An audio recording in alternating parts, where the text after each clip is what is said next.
Salciunas. 97.5 The Fanatic and 97.5thefanatic.com. How about Radio Man putting his opinion in? I don't like the opening. No. I like Radio Man. I don't like the opening. Was that enough to get him into the Super Bowl? No. That's like listening to Jim Vasquez do the God. overnights. No, I don't like that. I don't like that opening. What a way to start the show. Good morning, everybody. Good morning to you. I'm not answering yes, Yeah, I don't think he's wrong. but I'm most certainly not answering no. That was so funny. Are you freaking kidding me? No. Hey, Radio Man, stay in your freaking lane. Good morning. Stay in your lane. Good morning to you, too. Eagles beat the Raiders yesterday. They didn't just beat them. They beat the crap out of them. They shutting did. out the Raiders yesterday, 31-0. That team stinks. That team Okay. is so bad at football. Kenny Pickett, Super Bowl champion. I'll try to show as much respect as I can. He's horrible. Okay. The Raiders drafting a running back in the first round when they don't have an offensive line to protect said running back or any of their quarterbacks, to me, is hysterical. Them and the Falcons, hopefully have both have taught a lesson to other people. Yeah, but I don't know if they have, because remember, the Giants did it with Saquon years ago. As great as he is as a talent, they then never had an offensive line. It's just so funny how teams, like, we're radio people. We're not in the front offices, right? We don't get paid to do those things. These people get paid handsomely, and they think, yeah, let's draft a running back out of Boise with no offensive line from. That's a good idea. Now, if he played behind a competent offensive line, we're all in, right? Sure, yeah. And I don't know how high I'm all in, though. That's why drafting that the running back. Lions a couple years ago were allowed to draft Jahmyr Gibbs because they already had an offensive line. And what they get him, 9, 12? 12. 12. Gibbs, I'm yeah. fine with that. Yeah. When you have by the way, all the weapons that they have. Right. Too. But I feel great this morning. And I'm going to give a warning right out. I'm not putting up with any nonsense this morning. So just know it. What's the nonsense? I'm not putting up with any disclaimers otherwise, because the same people who would have come in here and crushed this team if they had played poorly, Sure. if they had played a tight game, if they had lost, were just lying in the weeds waiting for that to happen. They went out and they did every freaking thing you could ever have wanted them to do. So, unless you're going to acknowledge that, I don't want to hear any mealy-mouthed discussions about it. All right, can I give you observations right off the rip to start the show today? Yes, because I think Because I wonder if I'm fair or unfair. Okay, I'll tell you. In your guidelines. In my opinion, I'll tell you whether you're fair. I will start number one. Raiders suck. Like, that team is. No. I'm going to acknowledge with you that is a bad football team. That team stinks. And you know what's crazy is I've never seen in my entire life have I seen a Pete Carroll football team, college or pro, that I think looked poorly coached. You know what they were saying on the broadcast yesterday? I actually listened a little bit more than normal, probably because it was 31-0, and I was like, are they going to give me some sort of storyline for the show tomorrow? By the way, how bad was the broadcast? Because Greg Olson was I had a chance to interact with Greg Olson for like 2 minutes before the game, and he said, I've done my homework. I got a lot of stories that I could share. He goes, I have a feeling, I'm hoping that they're not all going to run out. By the beginning of the third quarter. It was fine. They had done a lot of work. Yeah, Greg Olson, by the way, he's great. He's fantastic. but a kind dude, really nice guy. Yeah, he's great. So the Raiders stink, right? And so I'm listening to the broadcast. You mentioned Pete Carroll. They're basically like, this is the first time he's ever like rebuilding a team, and that is the truth. And that's part of it. That's Anyways, the truth. The Raiders stink. That's my very first. All right, so we all agree on that. We can move on. My second observation. Yesterday was a reminder to a lot of people that I think went way over the top last week with their dislike of Jalen Hurts. Like, I know the Raiders stink, but Jalen Hurts didn't have an efficient day yesterday just because it was the Raiders.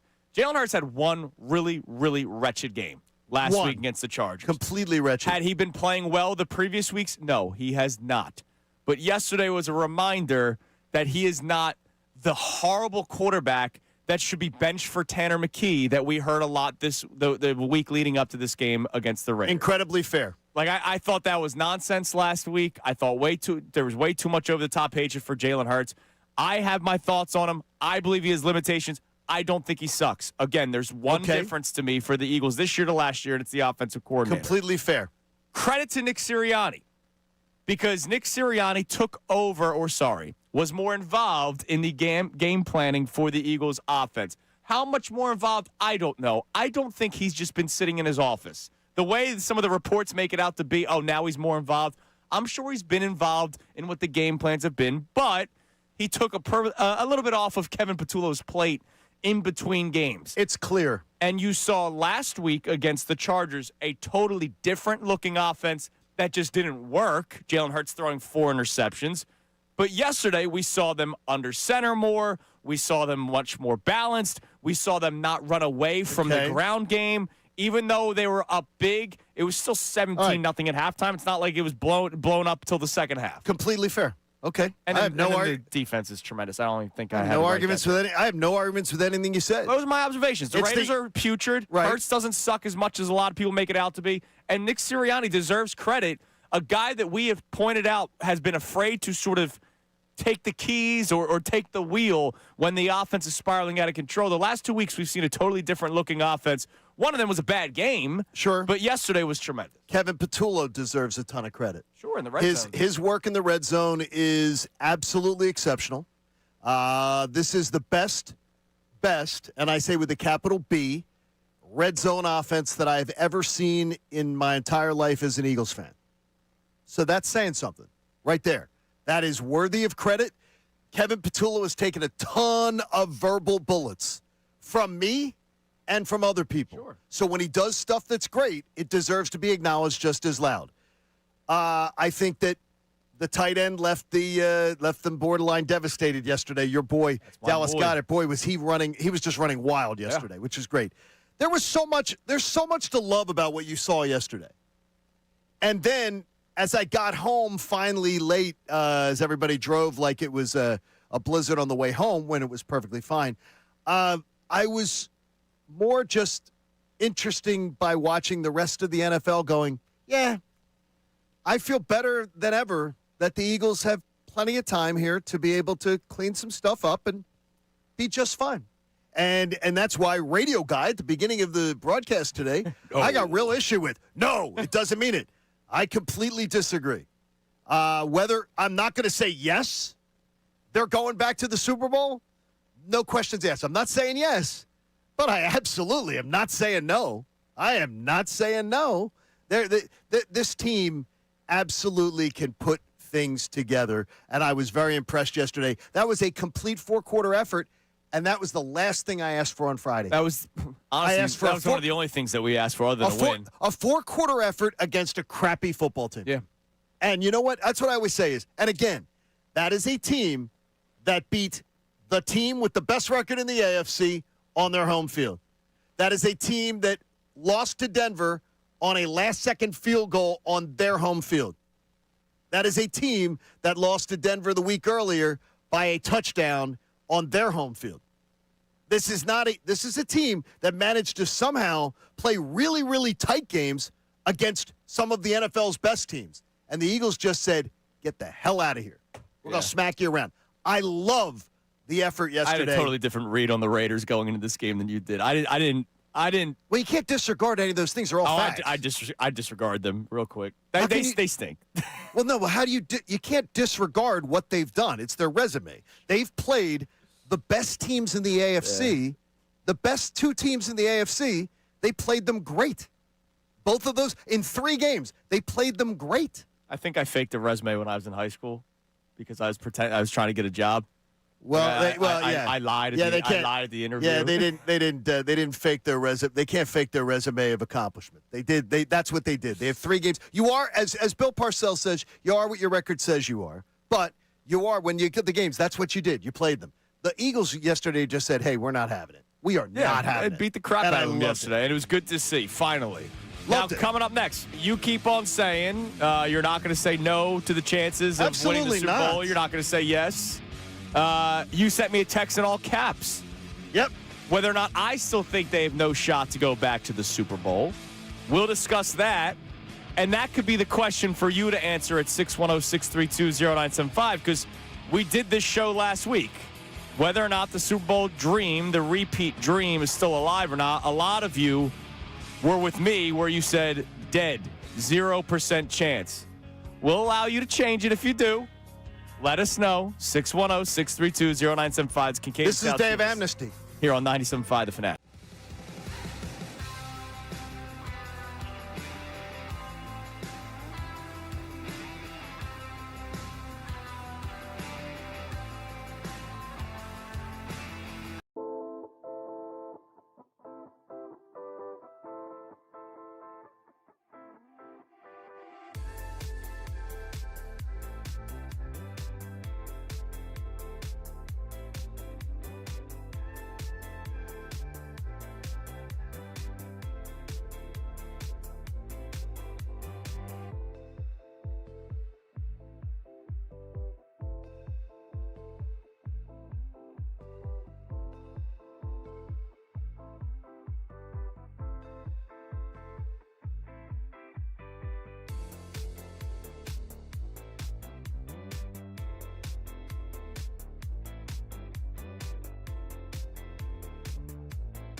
All right, so you texted me in all caps. It was a very aggressive text. Whether or not it was a little aggressive. Whether or not I think You know why I didn't have my glasses on? Whether or not I think they still have no shot of getting back to the Super Bowl. I'm not going to change my opinion based off of the Raiders. I'm not. Okay, so you are still this morning. They have no shot. Yeah. Now here's what I will say, and we'll get to our NFL observations as the show goes on. Okay. There were some, and we never root for injury. There were some major injuries yesterday in the NFL after correct. that Eagles game came to an end. One of which could be Micah Parsons with the Green Bay Packers. Is it official? It's official. All right, so Micah Parsons is done. ESPN overnight has it as that Packers officials believe a torn ACL. So he's done.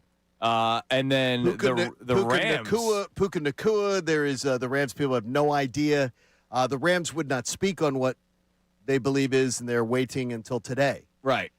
They already know that they've got another injury. Davante Adams looked like a hamstring, and he looked like he got shot. Yeah, he went down. Now, every one of us has had that happen at one point in life. In some that looked like he got shot. Yeah. So that changes things, right? There might be more what's going on around the Eagles, more so than just the Eagles, because I'm not going to allow yesterday's game to totally change my judgment. I'll celebrate what they did. Again, Jalen Hurts shut a lot of people up yesterday. He did. Nick Sirianni being more involved with the offense showed that it actually benefited the Eagles this time around. The last 2 weeks, even though last week was so bad statistically, how many people, Dan Orlovsky, Greg Cosell, right, the people that break down film. And they liked what they saw. They loved what they saw last week. It was just the execution from Jalen Hurts wasn't there. And we all said the same thing. Well, a lot of us said the same thing, that he would not put together that bad of a performance in back-to-back weeks. And can we now say, and two, I think this is as much as I give, I let off the show with it today to make sure it was said, because it has to be said. Kevin Patullo in the red zone is freaking awesome. Creative, interesting, the best red zone offense I've ever seen the Eagles have, and that includes Andy Reid. I put out the tweet yesterday, even the harshest critic of Patullo has to admit that he is the only offensive coordinator that has gotten Dallas Goedert involved in the red zone. I mean, he's unbelievable. Dallas Goedert now has 9 touchdowns this season. His previous high was 5 in 2019. That's 6 years ago. He's been freaking awesome. I mean, what he's done there. But it is absolutely clear that since Nick Sirianni has entered the offense and this is credit to Nick Sirianni. Yeah, no, absolutely. Because obviously since 2021 to 2025, he's learned things. He's gotten better. And they've managed to bring a lot more. He's bringing more to the table because that offense definitely looks better. I mean, it just looks – it still doesn't look Detroit, L.A., Green Bay level of creativity. But it looks efficient. Oh, yeah. It looks like they're moving. But I was impressed. So, again – It's a day for you to be impressed. Now, I don't care who the opponent is. I see on our YouTube chat the Wasp Nest. I believe the Wasp Nest is a Jalen Hurts critic. I believe from last week. Okay, and that's fine. But they comment, crazy when you throw under 200 yards and under 20 passes, it makes you a better team. Now No, I think that's the Wasp Nest as being true though. Let's also take this. Let's look at the context a little bit here. Jalen Hurts didn't play for the last 11 minutes of the football game. Correct. Because the Eagles offense just took 11 minutes off the clock with Tanner McKee at the quarterback and Tank Bigsby as the running back. Which, by the way, I love that drive. Was one of my favorites of the day. It was great.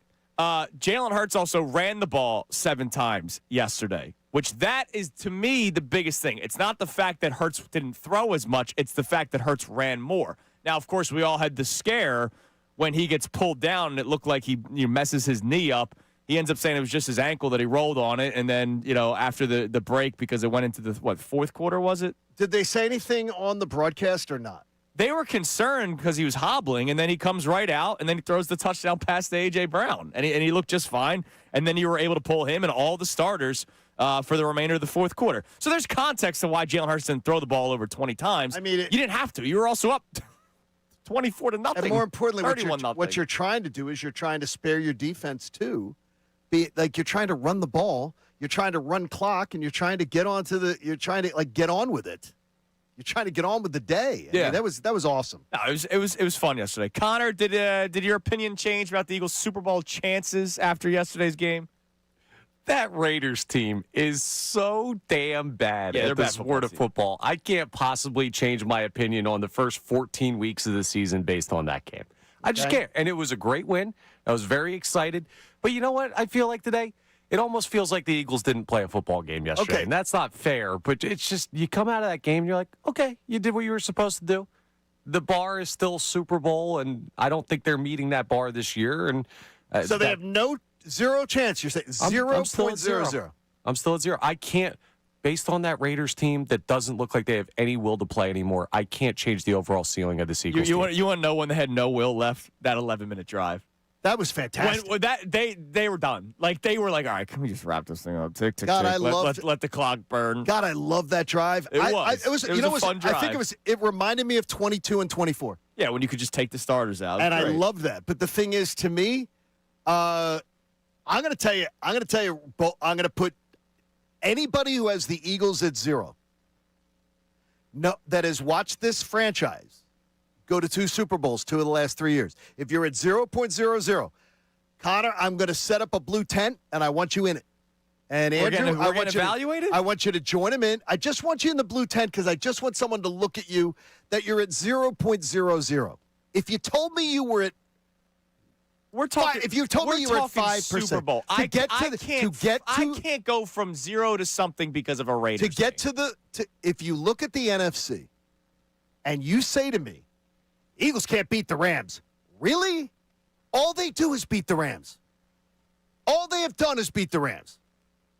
The Eagles can't beat a team like the Lions. Well, yeah, they already have. Eagles can't beat Lions might not make the playoffs. Yeah, they may not. Eagles can't beat the Packers. Really?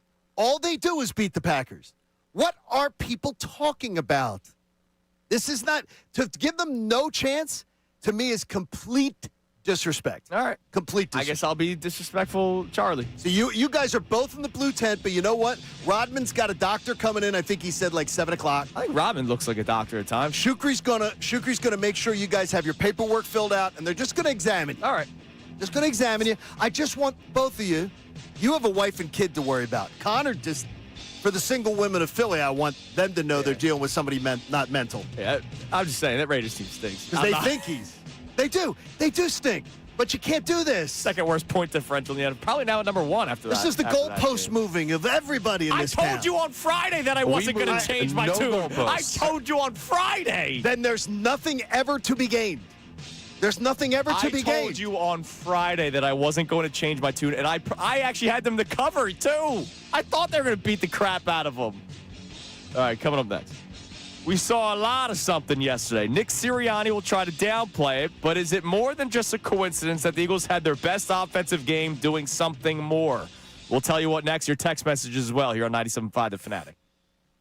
Now on 97.5 The Fanatic Sports Update. Eagles rout the Raiders. I'm Connor Thomas, and the Birds finally got back in the win column yesterday, and they did it in a huge way, demolishing the Raiders 31-0. Jalen Hurts had a great bounce-back performance, throwing for 3 touchdowns in the win, but it wasn't just the offense. The defense completely shut down Vegas, holding them to just 75 total yards in the game. That's a ridiculous stat right there. Nick Sirianni reacted to the Birds' first win in a month after the game. When you don't have the results, sometimes from the outside perspective, you think, hey, it's a search for identity, but we know what our identity, what we want to be. You know, we did a good job of executing. We did a good job of scheming today, and, you know, that was a good win. It was a good win. Any win would be a good win after dropping 3 straight. And with the Cowboys losing last night to the Vikings, the Eagles are now 1 win away, or 1 Cowboys loss away from clinching the NFC East. Sixers fell to the Hawks 120-117 down in Atlanta last night. No Tyrese Maxey in this one. There was a controversial missed backcourt call in the final seconds that cost the Sixers a chance at a game-winning basket. They're off until Friday. The Flyers lost to the Hurricanes in a shootout last night. It's their 3rd straight overtime loss. They're also off tonight. We'll talk to Andrew DeCecco coming up at 7:55. This update is brought to you by Groundworks, your trained and certified experts for basement waterproofing and foundation repair since 1997. Book your free inspection at groundworks.com. I'm Connor Thomas for the home of the Sixers, Flyers, and Best Birds coverage, 97.5 The Fanatic and 97.5thefanatic.com.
Before we talk about what the Eagles offense did more of yesterday, and I wonder if it was more than just a coincidence for the Eagles to have their best offensive game of the season, Johnny and I were just talking during the commercial break. Shout out Peloton, man.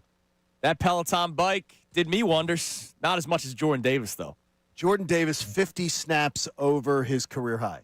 Ashlyn Sullivan with a tweet celebrating it yesterday from NBC Sports Philadelphia. He's 50 snaps over his career high with 3 full games to play. I applaud. I love him anyway, but I applaud the fact that he keep answering challenges. He has gotten better and better every year, and honestly, he needed to get better early on because he wasn't conditioned and he wasn't in proper condition. Late night eating, stopping, Peloton, and now he has become a defensive force. No, he's a beast. I mean, he's getting to the quarterback now, which we didn't see, or at least he's blowing up the offensive line, which is then providing the guys off the edge like Jalix Hunt, who had another good game yesterday, to get to the quarterback. And so Jordan Davis, there's a lot of things that I love about Jordan Davis right now. Not only the fact that, the Peloton has gotten him in such great shape, which has helped his career. He's become one of the vocal leaders of that team. Well, he's the one that, as I told you, Jalen Carter, Cooper DeJean, and Reed Blankenship, all on that Fox special, said, before the 3-game losing streak, said that he was the defensive leader.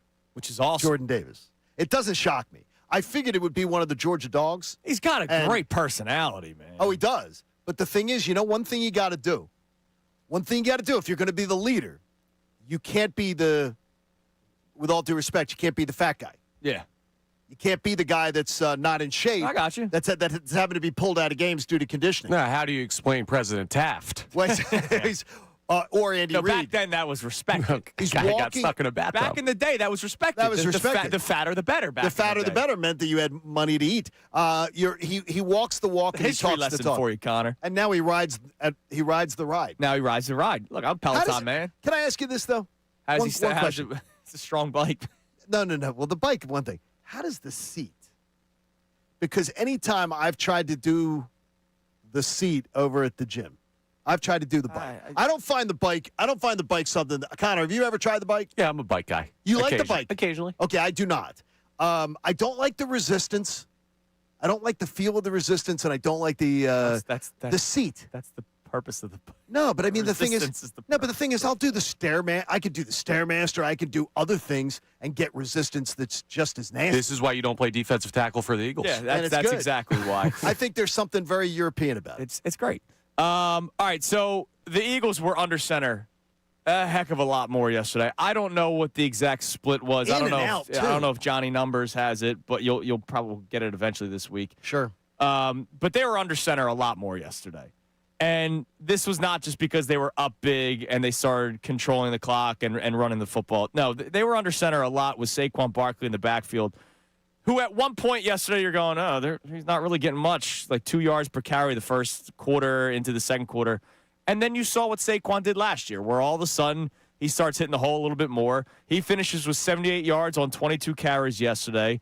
And they were under center more. Now, here was Nick Sirianni after the game being asked about it. He'll downplay it, but I think it's probably more than just a coincidence. Guys, every game calls for something a little bit different. Obviously, we were successful and we're in front of the sticks and able to convert on third down. And that's when you get drives going and you convert on third down and are explosive, take care of the football. Good things happen. That's why you can get the amount of runs that you get and all those different things. You were in front of the sticks because you weren't getting blown up 2 yards behind the line of scrimmage every single play. Know what I don't remember?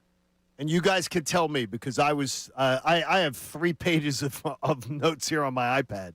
I don't remember pre-snap penalties on the offensive line. No, they were clean yesterday. That's a big part of it, obviously. And that's a big thing. And that has nothing to do with the Raiders. No. That's nothing to do with the Raiders. The Eagles had a good week yesterday. Like, to me, that's really, really impressive. I thought that was fantastic. And should be celebrated. It was great. No, it was great. But what I'm saying is, like, the Eagles' offensive ground game looking better yesterday when they were under center, I think is more than just a coincidence. Like, I think there's something to it, something that we've been screaming for the last couple of weeks. Last week, I think they went too aggressive downfield. They need to find that fine balance, and you saw more of it yesterday. Now, again, how effective was it because of who they were playing? I believe that does play some sort of factor into it, which is why that was my first observation, was that the Raiders stink before I went to observations 2 and 3. But when Jalen Hurts is hitting his open receivers, which he did yesterday, when Nick Sirianni is involved with the game planning, that is schemed open receivers. How about that? Receivers being schemed open. How many times have we gone through the yards after the catch this year where it's like 2? Yesterday, there were guys open catching the football and then being able to make things happen with their legs afterward. It was an impressive day. It was a great day. It was a great day. And I refuse to do any disclaimers on it. It was a spectacular day. All right, let's go to the phones. We got Carlos in Savannah. What's up, Carlos? Hey, what's going on, guys? How y'all feeling this morning? What's up, man? All right. A win is a win. I'll take it however you get it. But I can get a squad from my job and a couple guys from the radio station. We can go beat the Raiders. You know what I mean? So it wasn't an impressive win to me. You know what I'm saying? And then I heard one of you guys say, the Rams, we beat the Rams. The Packers, we beat the Packers. Oh, that doesn't matter? That doesn't matter? It does, because you're talking about going forward and how far we can go. Let's talk about Seattle. Let's talk about Chicago, who's still definitely in the running. That might have a thing on how far we can go on. Okay, so you're just gonna move. Okay, so you're just gonna move. You're gonna ignore all the teams they've beaten and not want to talk about them, but you're gonna talk to the one team that they lost and one team that's not on their schedule. And the play, okay, say for instance, you go to the conference, you may see one of those two teams in that conference, in the conference championship. They could, yeah, they could. And you know what? I'll take Seattle here. I'll take Seattle coming here. I'm fine with that. I'll take their chances any day of the week. So would Connor, because he thinks Sam Darnold stinks. Thanks for the call, Carlos. Welcome to the dark side, John. No, I'll take Sam Seattle Darnold's coming. trash. No, I already said I'll take the Eagles in any home game in the playoffs and really like their chances in any home game. Road game, yeah.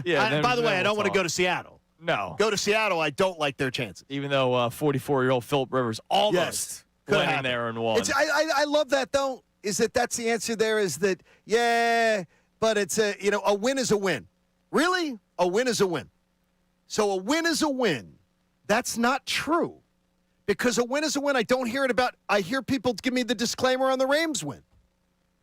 A win is a win. Oh, no, but, well, the Rams win. They're lucky they got the Rams win.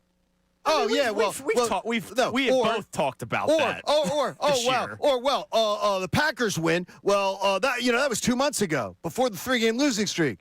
Oh, well, this win. You can't – all these disclaimers on wins. If a win is a win is a win. Or it isn't. It's a win. It is not a win when people are trying to move the goalposts. But like I'll say the win against the Rams, those are two different teams since that game. And I will tell you that every time that they play the Rams, they beat their asses. And I will tell you that when Nick Sirianni plays Sean McVay, they win. They outcoach them. They outplay them. They find a way to win the game. Man, this Raiders win did wonders for you. No, I'm not saying beat Rich Gannon yesterday. I'm not saying if they go on the road, but I'm saying is you people that are 0%, it's so silly because you're going to ignore loads of facts that you know and argue against them. It doesn't make sense to me. Makes no sense. I was wearing shorts and a T-shirt during that Rams game. Can we get back to that? Go outside now. Yeah, I know. All right, coming up next, was there another change in the Eagles' offense yesterday? Not only were they under center more, but maybe they went away from someone. It's Kincade Salciunas, 97.5 The Fanatic.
It is a football Monday here on Kincade Salciunas 97.5. The Fanatic, presented to us by our friends at the local Bryant Home Comfort Team. Visit nopayBryant.com to keep your HVAC in the starting lineup. I hope everybody's heaters are working. Oh, yeah. It was freezing cold yesterday, freezing cold this morning. Today was a let the car run a little bit longer than normal before I get into it. Us suburban people can do that, Connor. I'm sorry. Unless you have a wife who is, let's just say, running very hot at all times of the day. Okay. So she has to keep the house cold. Well, inside cold's a lot different than outside cold. Oh, yeah, you don't get wind inside. What's your thermostat at? 67 degrees. Okay, I don't need you to speak any longer. Okay. Ours is at 62. I am literally chattering sometimes on the couch. Yeah, that is kind of Teeth chattering. 62. On the couch. That sounds like a DNA thing. 62 freaking degrees. Oh, man, toughen up. I got to go down to the Kincade where there's carpet downstairs. So there's carpet downstairs. It's much warmer with a carpet. Yeah. I'm telling you, teeth chattering. It's not meant for it. It's just unbelievable. I'm not meant for that life. What do we got on the text line? Look, I wonder how many people out there have the feeling that John has this morning where, you're feeling great. Mine didn't change yesterday, too, is another thing. And it's pointed out by one of our people on Twitter here saying, my opinion didn't change. My opinion's the same it was Friday. This team has a chance to go back to the Super Bowl. Thought it did Friday. Thought it did today. And the Commanders game didn't change anything. And I did not. And I'm not changing because of a 31-point blowout win over the 2-12 Raiders. But I wonder if there are people that were where Connor and I were last week, and now maybe today they wake up feeling a little bit better. I don't know. What do we got? It's a pretty even split, honestly, on the text line. So we'll start with John V., who says, I need to see it again next week. Not a blowout, just an efficient, competent, offensive performance. I'm not all in after this amazing win, but it's just what the doctor ordered. And by the way, I loved seeing the run develop. You see them under center and the more creative offensive scheme. It felt good to put my feet up for the fourth quarter. I think that's a fair text. I really think that's a fair text. Yeah. I have no problem with that. It was what the doctor ordered. I don't in any way argue with that. That's totally fine. I think that's very objective and very fair. Like if your opinion goes from 0 to 60 on here's what I think of the of the Eagles' chances based on that game, then I absolutely have a problem with it. Connor, you were watching the broadcast the way I was. They kept on mentioning the Saquon Barkley amount of runs over, 15 yards, I think it was? 15 or 20. I think it was 15. Yeah. Because his long yesterday was 17 yards. And I think they brought up the fact that was like his first run of over 15 yards in however many weeks. He's only had 5 this year, whereas last year he had 15? Yeah. Or 20? It's not even close, but it was good to see, to the texter's point, the ground game operating a little bit more efficiently yesterday. I sat between the two great football minds of Bill Colarulo and Andrew DeCecco yesterday watching the game. And at both of them at one point were both given observation as far as, hey, Saquon was averaging 2 yards a carry into late in the third quarter. Yeah, early on. Yep. And then all of a sudden, just wear it down. And it reminded me that is exactly, if people of my generation can remember Emmitt Smith, used to do it to the Eagles all the time. The Eagles would beat up Emmitt Smith, and Emmitt Smith would be sitting there with 15 carries, 37 yards, 15 carries, 41 yards. In the second half. And then he'd bust one for 38 yards, 40 yards, and just he'd manage to then the knockout punch. And you could see it coming yesterday. Yeah. And things are coming for Saquon. I think Saquon's feeling better. I think so, too. I think he's feeling some better. What else we got on the text line? All right, we also have Jeff from D.C. checking in. We'll go to the far other side of the spectrum here where he says, we're going to run the table and win the Super Bowl again. So he is all the way in on the Birds. All right. So they're going to win. That would be a 4-game winning streak. Yeah, 4-game winning streak and then 4 playoff games, which includes Super Bowl. So yeah, you're probably going to 8-game winning streak. I don't see any way you're not going to have to win 3 playoff games again and then a Super Bowl. So 8-game winning streak for the Eagles. I don't. Are you in? No. Are you in? 610-632-0975. What they win last year? Wait a minute. What they won last year? Yeah. Longer, right? Sure, but it's not last year. I get you. There was something they did not do yesterday on offense.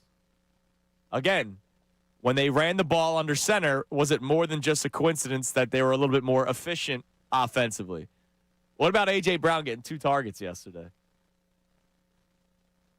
Can I tell you, I think it's total smile. Now, he was not the only receiver with just 2 targets. Devontae Smith also only had 2 targets. When the Darius Cooper matched them with 2 targets. when the whole offense eats, and it wasn't the game plan yesterday, what they needed to do, when the whole offense eats, everybody was getting, if they spread it around, they were going to run the football yesterday, and that was going to be their plan, and they did a great job. Or get Dallas Goedert involved, which he had And that 6 worked. catches I love for it. 70 yards and 2 tutties. And I would say if anybody has a problem with it, get your freaking binky.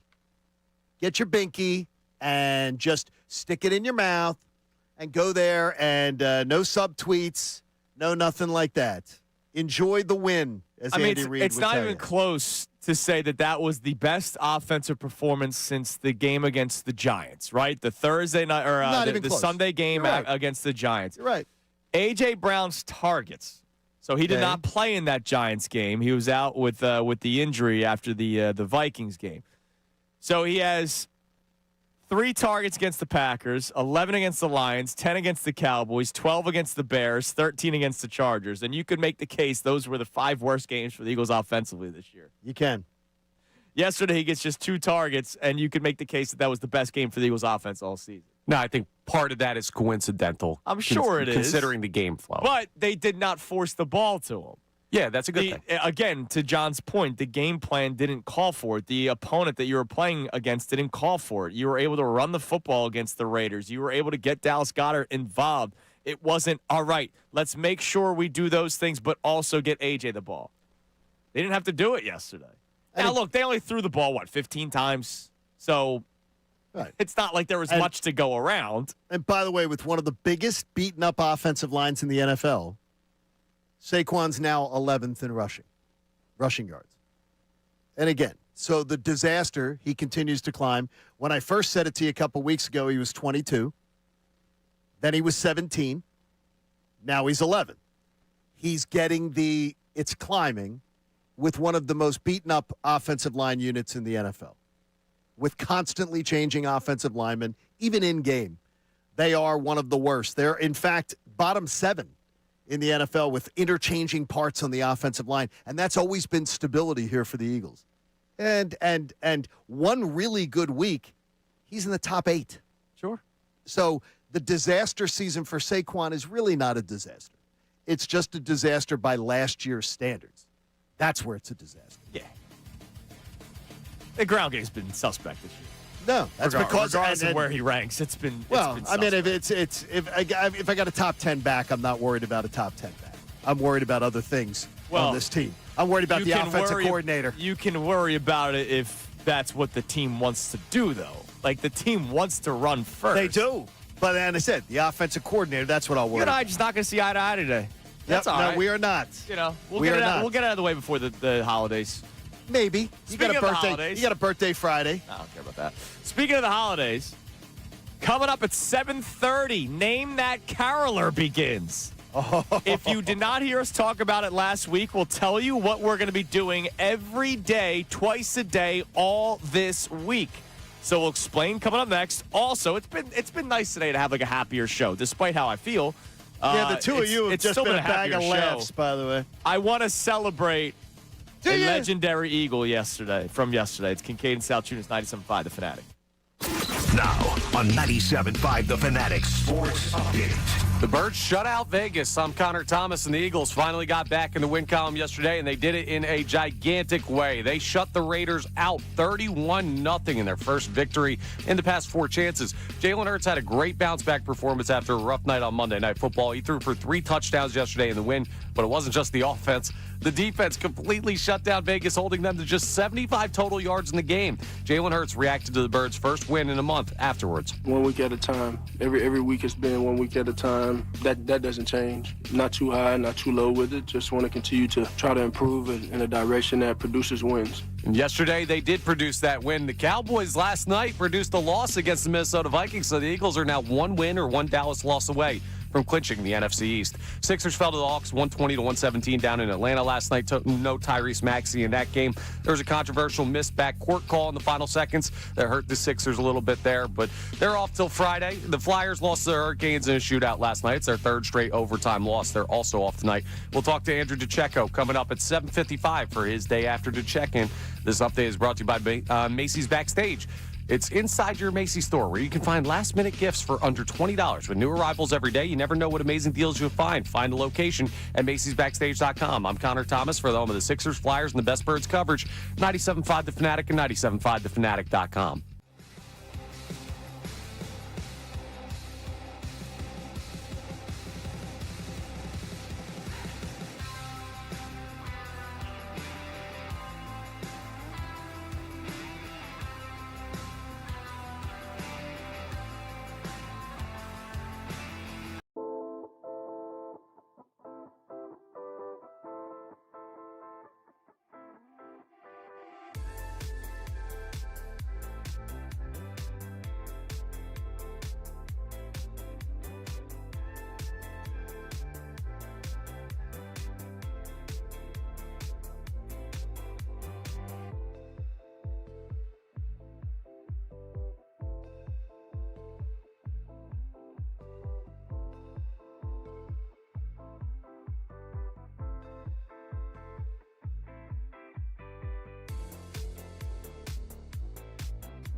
yesterday, 31-0. See, this is what you get in this town. You know what? Next time I see your dad, we're having it out. I mean, the way you're talking about this game. It has nothing to do with yesterday. Nothing. It has nothing to do with yesterday. It's the disrespect in this town by people that are just like, yeah, I told this you team all, has no shot. John, let me. Do we have to get the audio from Friday where I said, I know where you're at. When I predicted a win, had them as one of my picks in the pick segment to cover the 11.5. By the way, as we review our picks, you won for the second consecutive week. And I didn't do well. At 2-2. Yeah, I had a. It was my first losing week, 1-3, thanks to Bet Parks. And Connor went 1-3. So Connor has now dropped into last place. How's the weather down there? Same as you guys. It's cold, man. You're only one game. Now, Connor, you're only one game behind Andrew, so you shouldn't be flexing. And you're both below. But he's been flexing since week 1. And you're both below 500. Andrew's at 48% against the spread. You're at 47, and I'm my time. And I've dropped to 60 now. I'm playing the Mayweather game here. You know, just a little jab, jab, jab. 12 rounds. But no, what I'm just saying to you is, season. I'm giving you guys a little life raft because I know I don't want you to pull the same stuff which you did before the Packer game a year ago. We're all not Connor, you did not. We're all summer long. I heard from people, oh, the Packers in Brazil. I'm picking the Packers. They're not beating the Packers. They're not going to beat the Packers. And then the week of the Packers game, that felt good. All the people change and go Birds, baby! They're beating the Packers. Vibe shifted, and I was right. I'm giving you guys a chance, and I just keep doing a vibes check with you. Yeah. Garrett Stubbs checked with me, sent a little breast milk over, and said, "Hey, do a breast milk shot and check the vibes with these people." Vibes did not change for me. No, okay, so your vibe. No, I'm just checking. Again, my 3 observations. I'm just checking. I will remind you, we have not even made it an hour into the show. I will remind you again. Number 1 observation for me yesterday. The Raiders stank.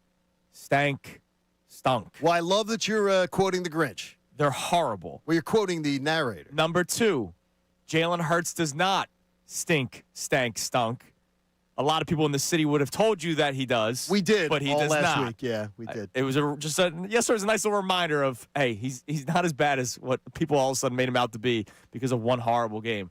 And then credit to Nick Sirianni because the offense does look different since he's been more involved. Now, why did it take this long?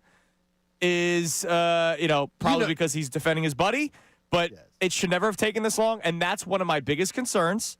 Is that I don't think that the offense can all of a sudden find a magic elixir in the middle of December. And I'm not going to allow this Raiders game to sort of change my judgment. I'm going to give you a check. I'm going to give you chances to just check back in just to see if you ever want to jump back on board. You guys have a chance. There will be an open invite for both of you. All right. If you want to give them, even if you say, John, all right, I'll give him 5-10%. I'll give him that.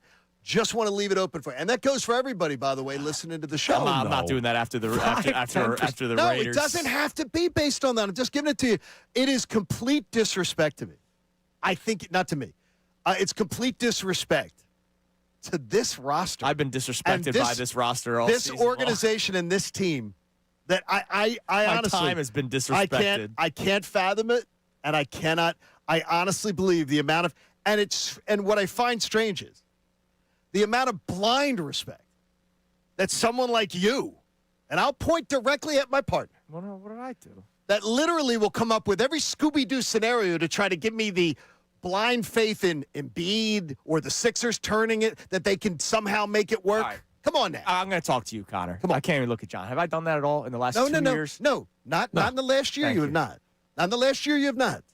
But I heard it over and over again. I've been out for years. So I'm just saying the water's nice. Come in the pool. That's $1. It's nice. It's in the pool. Yeah, no, that's not it. I'm saying as far as the team. Man, Kenny Stabler looked good yesterday for the Raiders. Nah, again, it had nothing to do with yesterday. What is this, 1980? Hey, just like you were going to say that you didn't change it. It's what you said on Friday. It was Kenny Pickett. That's that what you're was saying. The quarterback yesterday for the Raiders. Sorry, I thought it was Kenny Stabler. Nothing changed about my opinion because of yesterday's game. I'm just telling you and to the audience, you just thing is that you can't. If you want to move back on, because it's going to happen. Wait, so I know this town. If you're saying nothing changed about your opinion based on yesterday's game, how can you argue with us about nothing changing about I'm doing a because I've always been believer. I'm not believing. I'm looking at the NFC and saying, I watched that Rams-Detroit game, and I watched two teams that have freaking leaky defenses, very leaky defenses.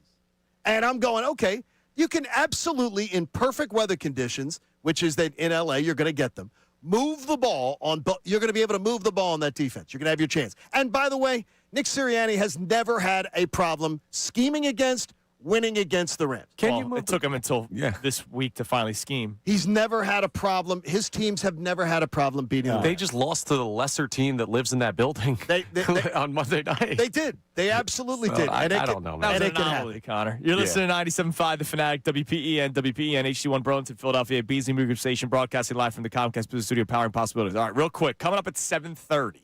Okay. If you guys have not heard this yet, going back to last week, every day this week, 7:30 and 8:30. So we're doing it twice a day, 7:30 and 8:30. We are playing Name That Caroler. There will be 10 different songs sung by 10 different members of 97.5 The Fanatic throughout the course of the week. So you know our voices when we're giving wretched sports opinions. But do you know our voices when we're most likely singing wretchedly?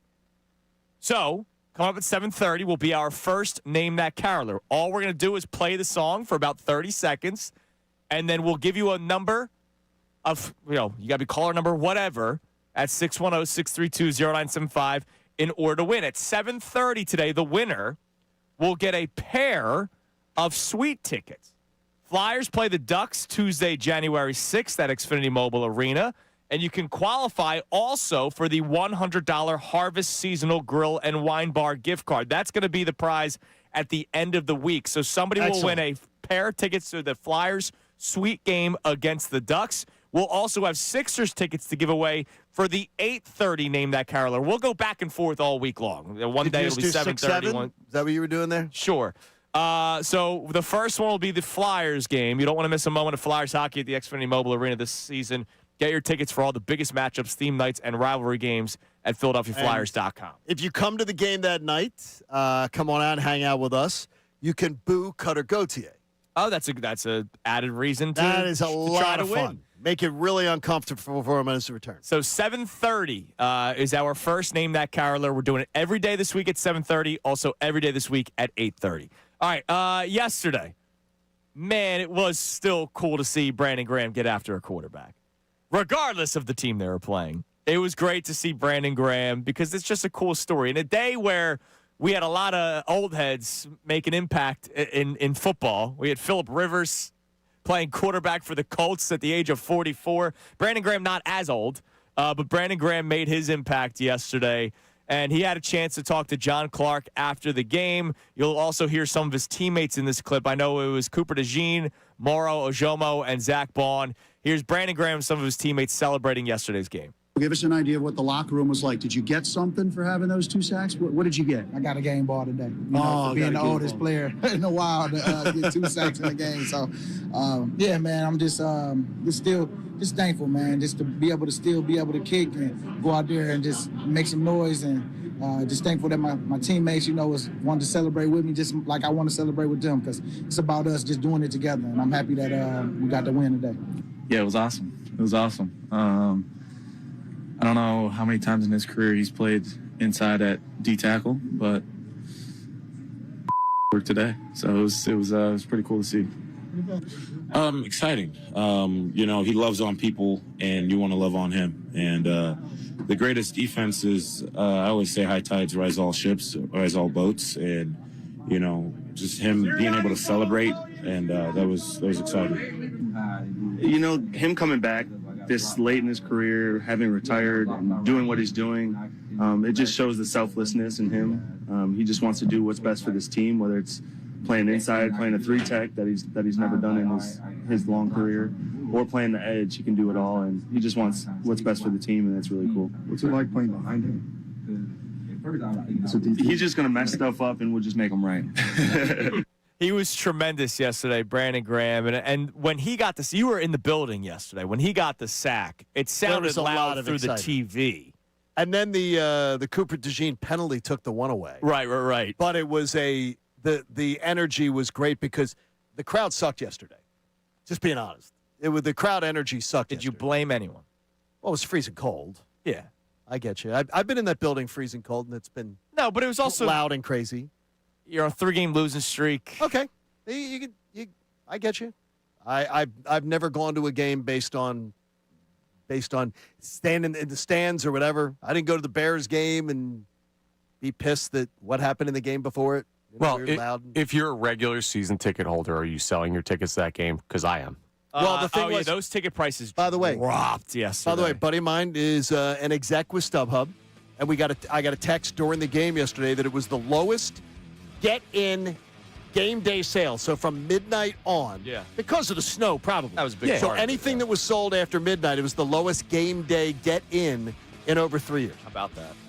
So, yeah, it was a lame crowd yesterday, though. But Very BG quiet. woke him up a little bit. He is now the oldest player to record a sack in NFL history. 37 years, 255 days old.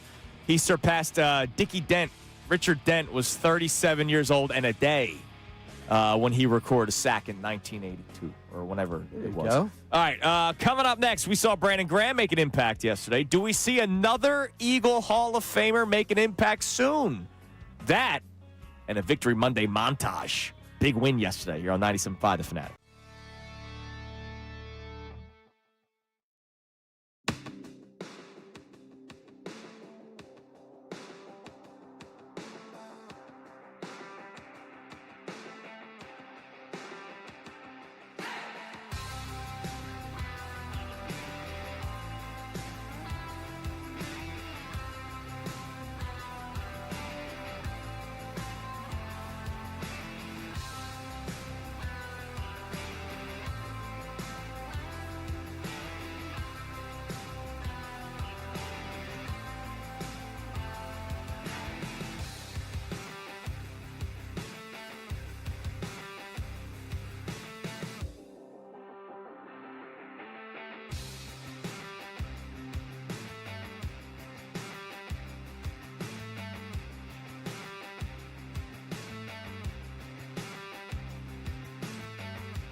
gambling. Name That Caroler coming up at 7:30 for your chance to win a pair of tickets. See the Flyers take on the Ducks. Sweet tickets Tuesday, January 6th at the Xfinity Mobile Arena.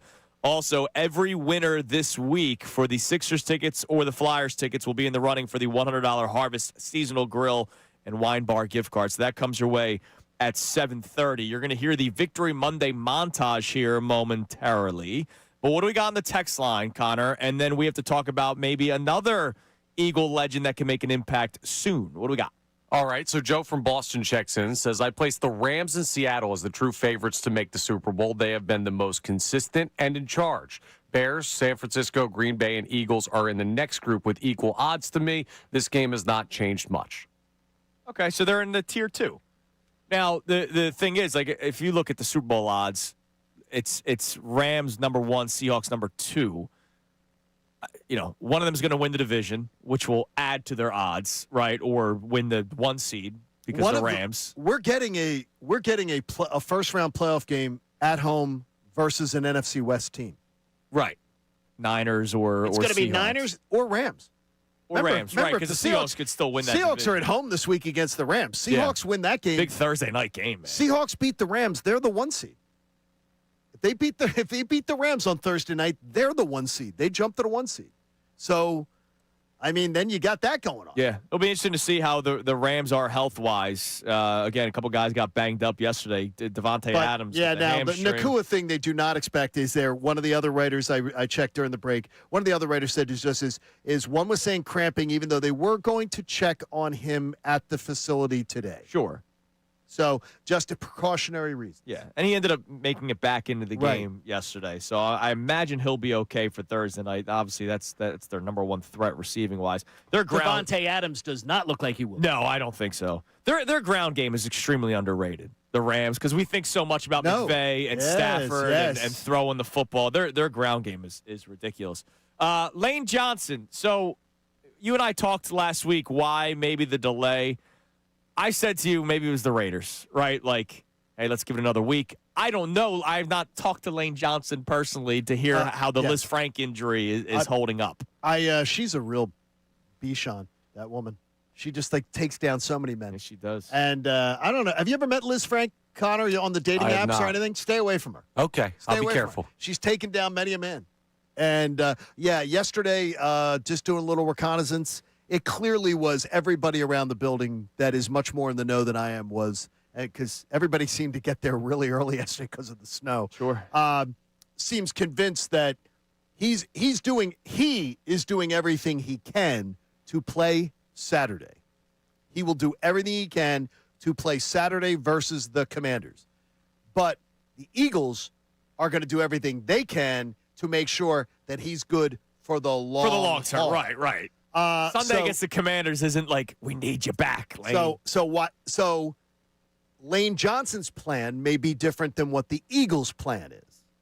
But Lane Johnson is going to do everything to try to say, I want to go Saturday, because Saturday, and I did all the math, the pre-show, Saturday, win on Saturday, clinch the NFC East because of the Cowboys' loss last night, clinch the 3-seed minimum.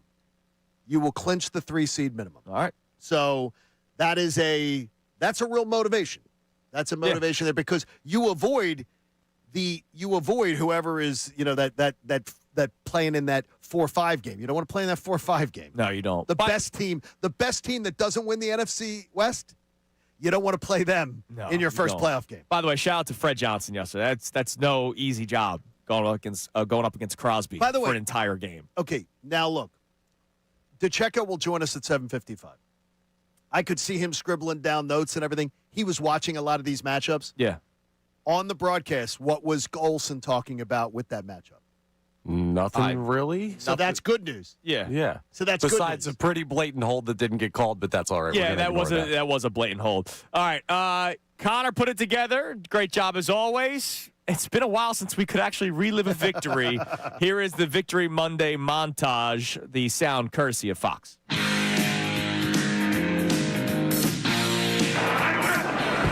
Second and goal. Shovel pass. Dennis got it. Right on deck, Greg Olsen. A little shovel to the tight end for the base for. Yeah, it's a great play design. heavy box. 9 guys at or near the line of scrimmage for the Raiders on defense. So how do you account for them? You read one of them. Pickett in trouble. Pickett sacked by Brandon Graham. His first sack since coming out of retirement earlier this year. Pickett is sacked again. And it's Brandon Graham again. I got a game ball today. Being the oldest player in a while to get 2 sacks in the game. So yeah, man, I'm just still thankful, man, just to be able to still be able to kick and go out there and just make some noise, and just thankful that my teammates, wanted to celebrate with me just like I want to celebrate with them, because it's about us just doing it together, and I'm happy that we got the win today. First and goal inside the 3. Barkley in, touchdown Eagles. Posted in on 3rd and 3. Pickett's given time. He gets picked off by Zach Bond.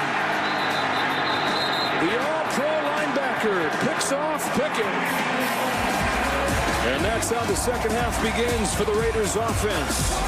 Great defensive performance. I don't think that's something that you can dismiss or undervalue, not look forward to give up 75 total yards of offense and lead the game with a goose egg on the board. We couldn't ask for nothing more. So glad we were able to compliment them on the other side of the ball today.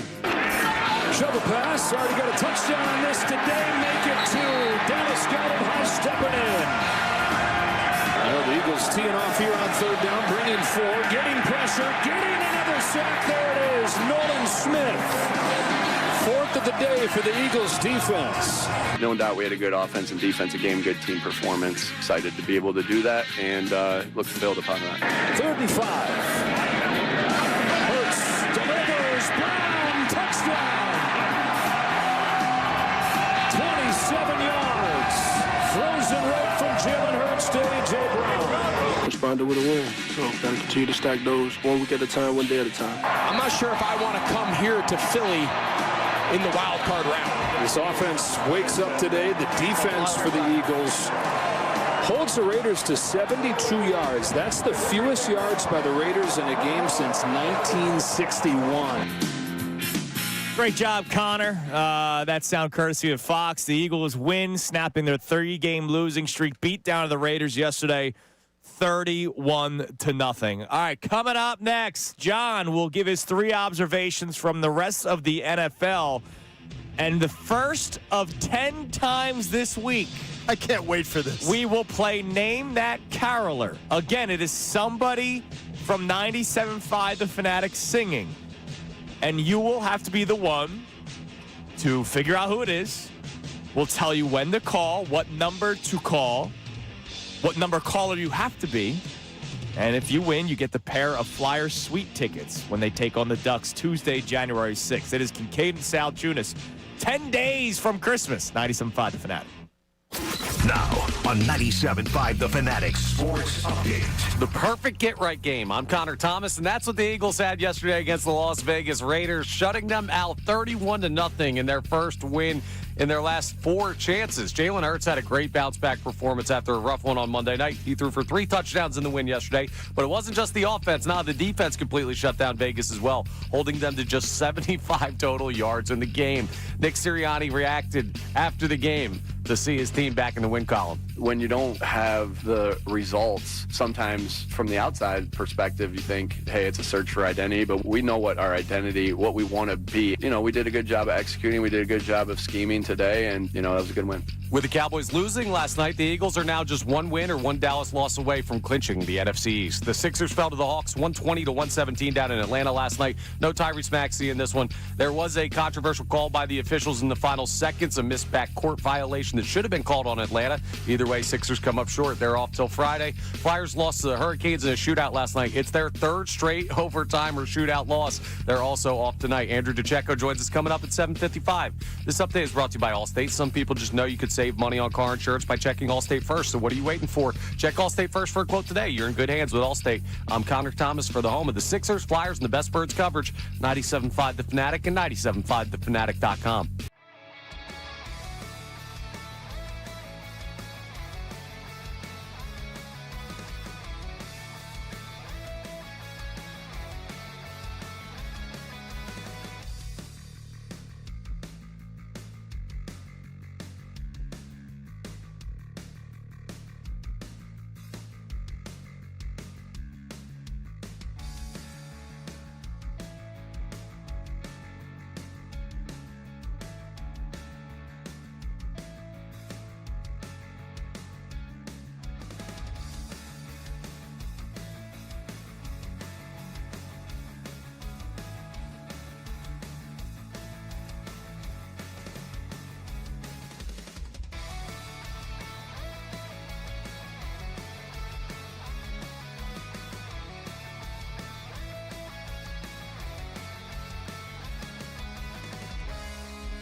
It's 7:27 on this Victory Monday here on 97.5. The Fanatic presented to us by our friends at the local Bryant Home Comfort Team. Visit nopayBryant.com to keep your HVAC in the starting lineup. John's going to give us 3 observations from the rest of the NFL here in a minute, but would have gotten the text line. Did yesterday's game do something for you? I was just happy to see them look good. Did not do much for me, big picture. What do we got? DJ Milk D checks in, says, good morning, guys. Great win for us yesterday. Much needed to stop the slide. Love the different looks on the offense. Got a little worried when Hurts ran the ball and came up hobbling. But all the Hurts haters, quiet today. Yeah, I mean, that was observation 2 and 3. 2 was Hurts does not suck, as a lot of people made him out to last week. And Nick Sirianni gets credit for how this offense looks different the last 2 weeks. And those are and the first observation was Raiders stink. All right, Johnny, what do you got? Rest of the NFL. Football music, please, Connor. And then in 2 minutes, name that caroler. I would tell you right now. All right. Yeah, I'm just trying to get my thoughts because your I'm brain just shut off. No, I'm just looking at the. I'm frustrated with the fan base, with many of the fan base. All my my mentions today. Okay. I just am like, I know these same people are gonna. I wish I could bookmark them all, and I could, but I'm not gonna do it because I guarantee you that in 2 or 3 weeks they're gonna be jumping back in the bandwagon. It's the best NFC playoff field through 15 weeks. Thank you, Elias Sports Bureau. Since the NFL went to 32 teams, this is the best record collectively of the NFC playoff field, including when they went to 7 teams. So you're talking about the most competitive, balanced, really great grouping of teams. And I would say 3 weeks to go, it's only going to get better. So anything can happen. You have teams dropping from 1 to 6 with a loss. Yeah. Last week, Chicago went from 1 to 7 with a loss. Green Bay went from 2 to 7 with a loss. I mean, it's incredible the way the NFC playoff picture is. You have seen a team to go 1 to 7 last week, and then a team to go from yesterday 2 to 7 in a matter of 1 loss. It's pretty incredible the way it's going. This NFC field is just wild as we get down to, and we have so many things to watch out for. I went back and watched some of the Chicago Bears after I got home. It might be crazy because their opponents sucked yesterday. But after watching just the past month and a half, is it possible the Bears are the scariest opponent for the Eagles? I heard Kevin Cooney talk about it with Shukri on the postgame show on the way home, and I rolled my eyes when he said it. Because I said, look, when they played the Bears, no Lane Johnson immediately makes me throw out any data on whether the Eagles would have their shot against them. And the Eagles were trailing 10-9, 12 minutes to go with the ball in the red zone when Jalen Hurts got stripped and fumbled. So, and as bad as they had played, they still had the chance there.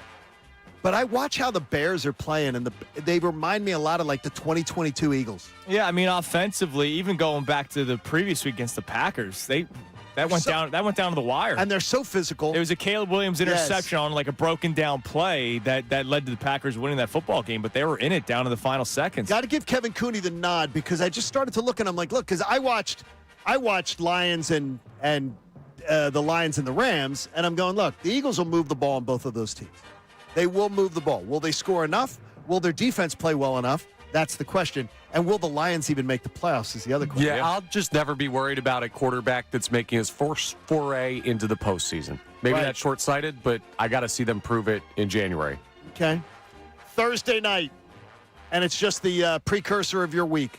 Thursday night is an incredibly huge night. Oh, yeah. Not only for the Philadelphia Eagles, but for the whole NFC. The Seahawks host the Rams. With the Seahawks win, they move into the number 1 seed in the NFC with 2 weeks to play. And there'll be a lot to navigate from that point because they'll have 2 road games from that point at the Panthers and at the 49ers. 2 teams that will still be fighting for seeding and positioning. So it'll be huge. But that Seahawks-Rams game determines a lot. The Eagles' opponent in the playoffs, I'm assuming they're not the 1 seed, is going to be an NFC West team. They're going to host the Rams, the Seahawks, or the 49ers in the playoffs that first week. Watch Thursday night. You got a good chance you're going to be watching one of the 2 teams the Eagles could face in their first-round playoff game. As sad as I get this time of year because football's almost over, I do love the Thursday, Saturday, Sunday, Monday. Like, I have 4 out of 5 days NFL action. And soon, there's probably going to be a game on Friday soon, I would imagine. I don't think there's any more Fridays. What day of the week's Christmas this year? Thursday? It's a Thursday. The 25th. Is there a day after Christmas game this year? No, I don't believe so. But I will tell you that I'm just going to give you the heads up. Christmas absolutely stinks. Oh, what, the card? They thought Christmas was like, Christmas, They look ahead. Dallas at Washington at 1 o'clock. 2 teams that are terrible. That'll be done. Detroit at Minnesota. Detroit could be eliminated by then. Yeah. Could be eliminated. And then Denver at Kansas City. So what you're saying is I have to spend more time with my family? No, I'm saying is that watch. Damn it. And they will still kick the NBA's ass on every one of those. Yeah, it's not even going to be close. Any one of those games will still beat any NBA. All the NBA games combined won't match those. But those games, the NFL looked at the NFL bought hook, line, and sinker. Next year, talk to me. Talk to me. They put the Commanders in all these late season games. And I warned you, NFL. Yeah. Told you. You fell for it. It's an old team. Dude, you fell for it. All right. We're about to play the first caroler. Again, name that caroler every day this week, 7:30, 8:30. Here's what you have to do. Let the song play first and then call. Because here's the deal. I want every caroler to have their moment of shine. All right? I don't want to hear the phone ringing in the background. I want every caroler to have their moment. All right?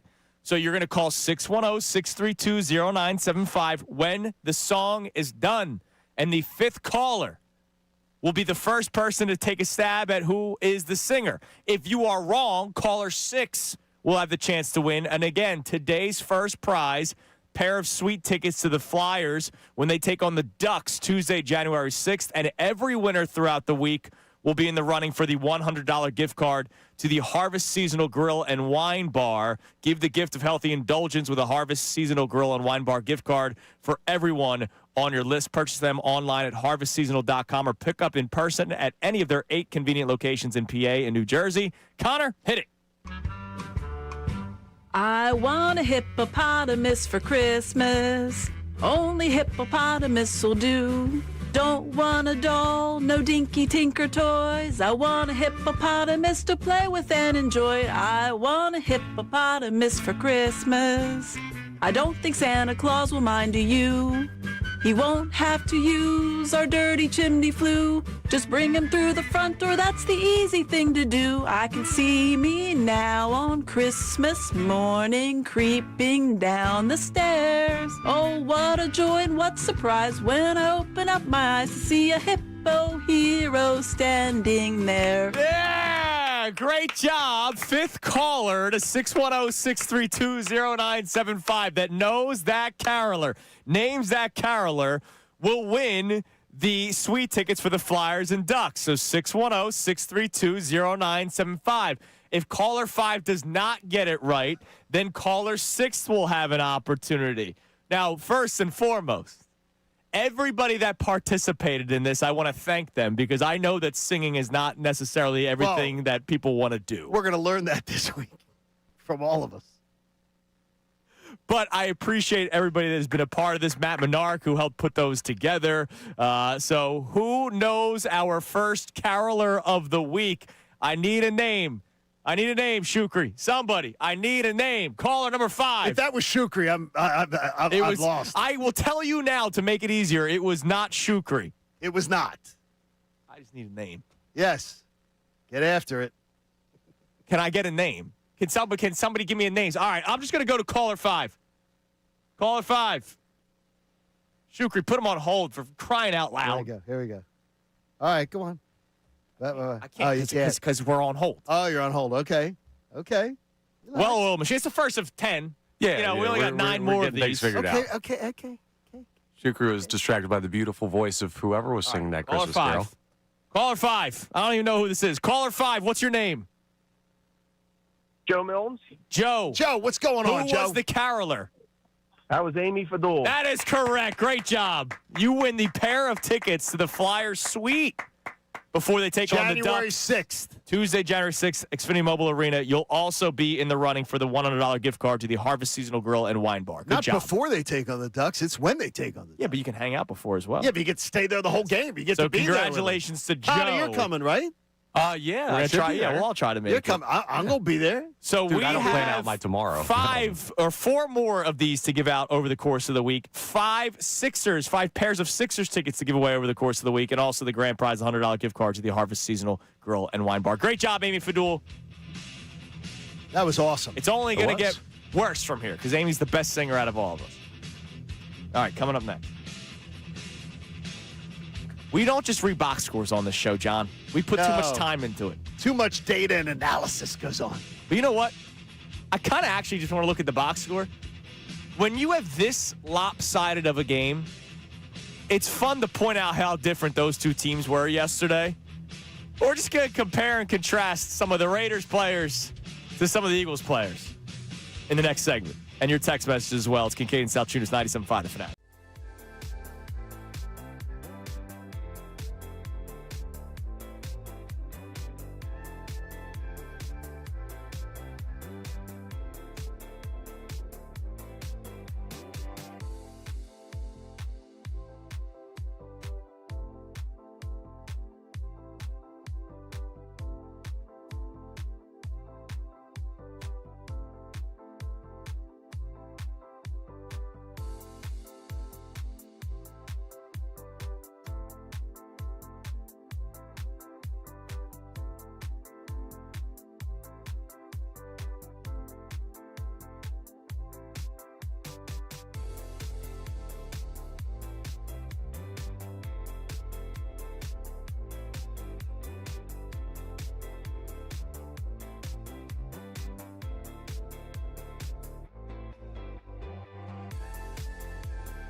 r-flyers on our YouTube chat. Don't call me Amy Winehouse Fadul. I thought Amy sounded great. I like it. And love the Flyers being in there in a mention, too, as the Flyers get another point last night. Yes, they did over the Canes. I like Connor, good tweet last night. The unhealthy relationship they have with playing extra time. Yeah, I'm kind of over the overtime. Can we win or lose in regulation? Yeah, please? it's unbelievable. Well, I can just tell you is that the way that they attack the last 2 minutes of a game, 3 minutes of a game when they're tied, is so passive. It sort of bothers me, but I get it. They want to stick around, and with this weird scheduling that they've got this year because of the Olympics, they really want to be relevant up till the Olympic break and make sure that they're there, and then they can take that regroup period because the majority of their players are going to be resting, and then they can make a run for the playoffs. So I think it's smart. I just want to go to bed. I said, well, last night was early. What time did you go to bed last night? 9. Because I did not stay up for much of the Dallas game. I did. I did not. I couldn't. I was like, please. I had fantasy playoff implications during that game. The lathering of the Dallas Cowboys, even when they are just. Yeah. Oh my gosh. And now they have a 1% chance to make the playoffs. They have to win out, and the Eagles have to lose out. Come on. All right, before we go through the box score, I learned something during today's show. What did you learn? So shout out that Amy can carry a tune. That's not what YouTube's saying. That's terrible. Shout out to Dave, who informed me that the Liz Frank injury was named after someone and not a woman. But how about Dr. Jacques Liz Frank? Wait a minute, it's a man? What, is he Italian? Wait a minute. Liz Frank isn't a woman? He was He was how about this? An OBGYN by trade. Wait a minute. But what does he know about feet? But during the wars for France, he was one of Napoleon's go-to surgeons on the battlefield. For feet? For feet. What does a guy who delivers babies know about feet? What ended up happening was... Not that there's anything wrong with that. Ask Rex Ryan.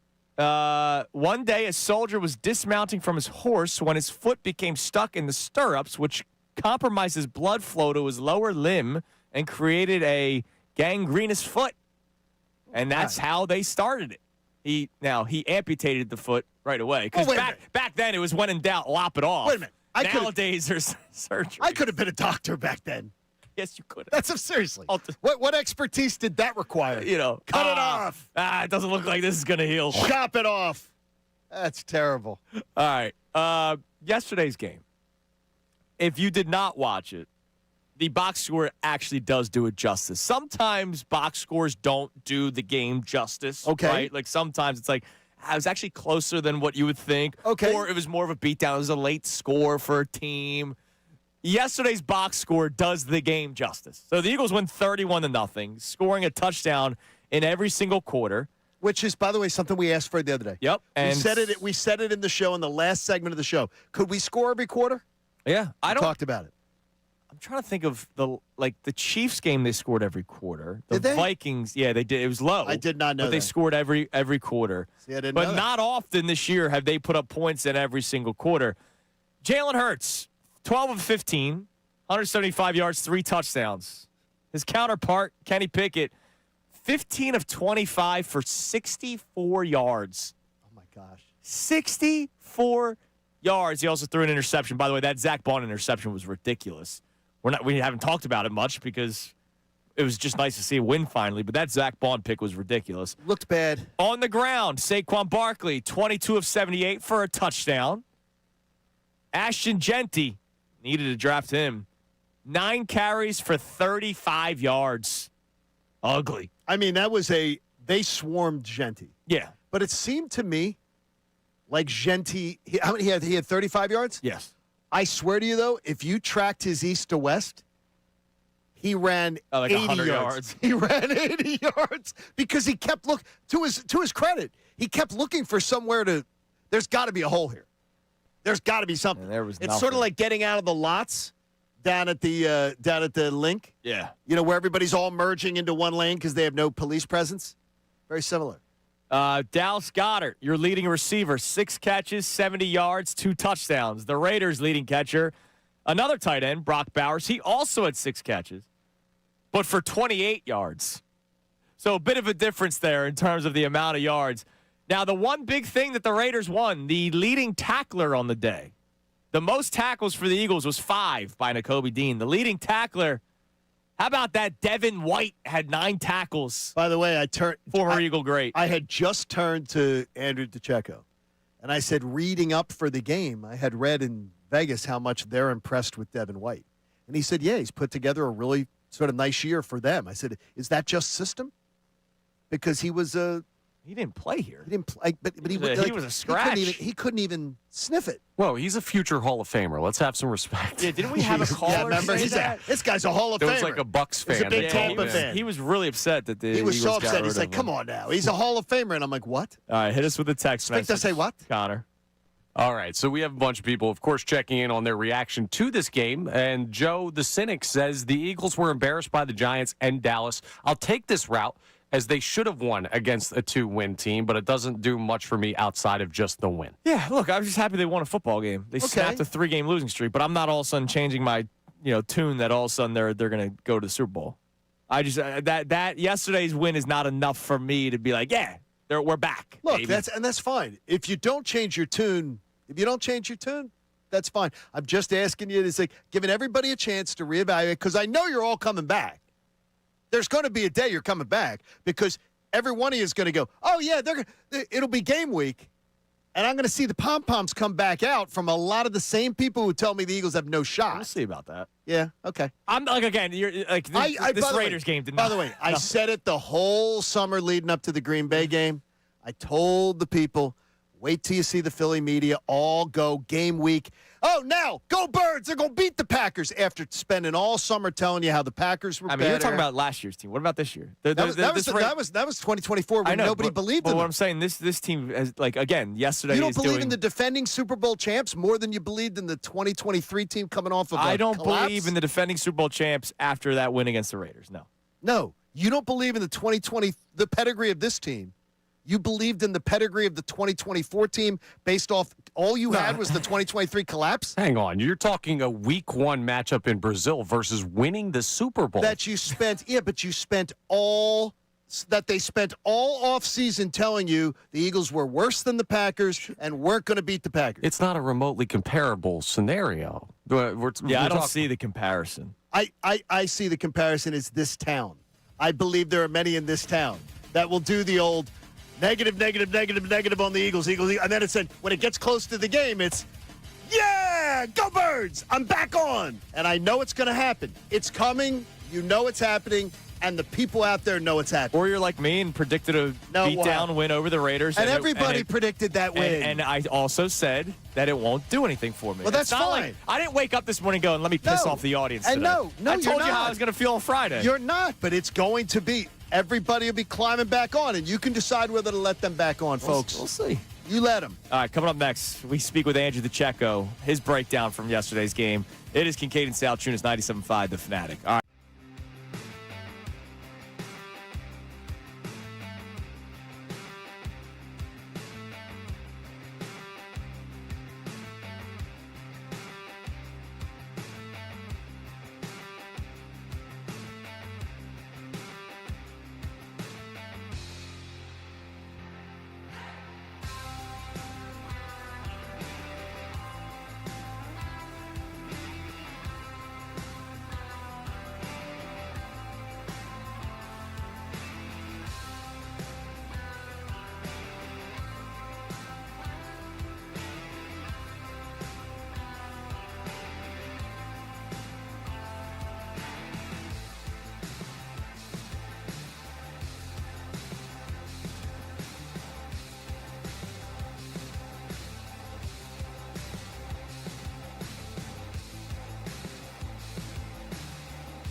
All right, you're listening to 97.5 The Fanatic, WPEN, HD1 Burlington, Philadelphia, AB's Lead Media Group station, broadcasting live from the Comcast Business Studio, powering possibilities. Don't forget, coming up at 8:30, another rendition of Name That Caroler. We'll be looking forward to it. Joined by Andrew DeCecco here momentarily, Mr. Thomas. Well-oiled machine today, Johnny. It was as if like that Eagles-Raiders game didn't do enough for people. It seems like it didn't. Seems like it didn't. Apparently not. We'll do our Monday morning radio host coming up at 8:10, which is when we play some clips from Nick Sirianni's post-game press conference. We break it down because that's what we do best. We react to what other people are saying and not the film. And then again, Name That Caroler coming up at 8:30. The 8:30 prize will be the Sixers tickets, the lower-level Sixers tickets. We have 5 pairs over the course of the week. It'll be Sixers Wizards the next day, January 7th. Maybe somebody could win both. I don't know. Can somebody win both? I don't think someone can win both. You can't let someone win both. Yeah, probably not. That would be pretty cool, though. Win one. That would win be one. Cool if you win both. All right, join us now on the Comcast Business Hotline. Every day in business, big day. Let Comcast Business help you move forward with what's next from inside the Birds and here on 97.5 The Fanatic. Andrew DeCecco joins us. Andrew, it's been a day where we're trying to figure out what was real from yesterday's game. Obviously, things look different for the betterment of the Eagles. They also played the 2-win Raiders. So I'll ask you, what did you take away where you said, okay, I think this is real and a positive for the Eagles? Well, I thought the defense, what we saw from the defense is real because we've seen glimpses of that at various points this season. They've won the Eagles games and games in which they probably had no business of winning if you're looking at it from an offensive standpoint. So, and I think probably something that's even more encouraging is that in the locker room after the game, you hear someone like a Jordan Davis and say, we did what we were supposed to do, or Cooper DeJean say, that's what we should have done. They weren't overly, excited about it. They went in there knowing the caliber of defense that they have, the standard that they set for themselves, and I think that's something that they could certainly hang their hat on. Defense has been their bread and butter all season, so that's real. It's hard to decipher offensively if they're like it didn't look to me in the immediacy of that game that they reverted back to the similar concepts of the Chargers game. They didn't have to. But I thought they picked their spots in the first and the fourth quarter where they had the wind at their back to take their shots. But the wind was definitely a factor and impacted both quarterbacks. So I think offensively you can maybe throw that out, but defensively I think that's very much real. Speak in broad strokes that you thought about the offensive game plan yesterday and how you saw the design and the concepts that were in place, because it was a really, really interesting view compared to some of the things we've seen this year. Yeah, it was. I think their approach to go into this game was the correct one, and that is to run the football, especially given the conditions. And there were times where I thought they ran it well. It was tough sledding for Saquon early in that game, but I thought it opened up a little bit more for them. They got Tank Bigsby involved for the series that Saquon was getting looked at on the sideline, and then he was able to work in later in the game when the Eagles had that game well at hand.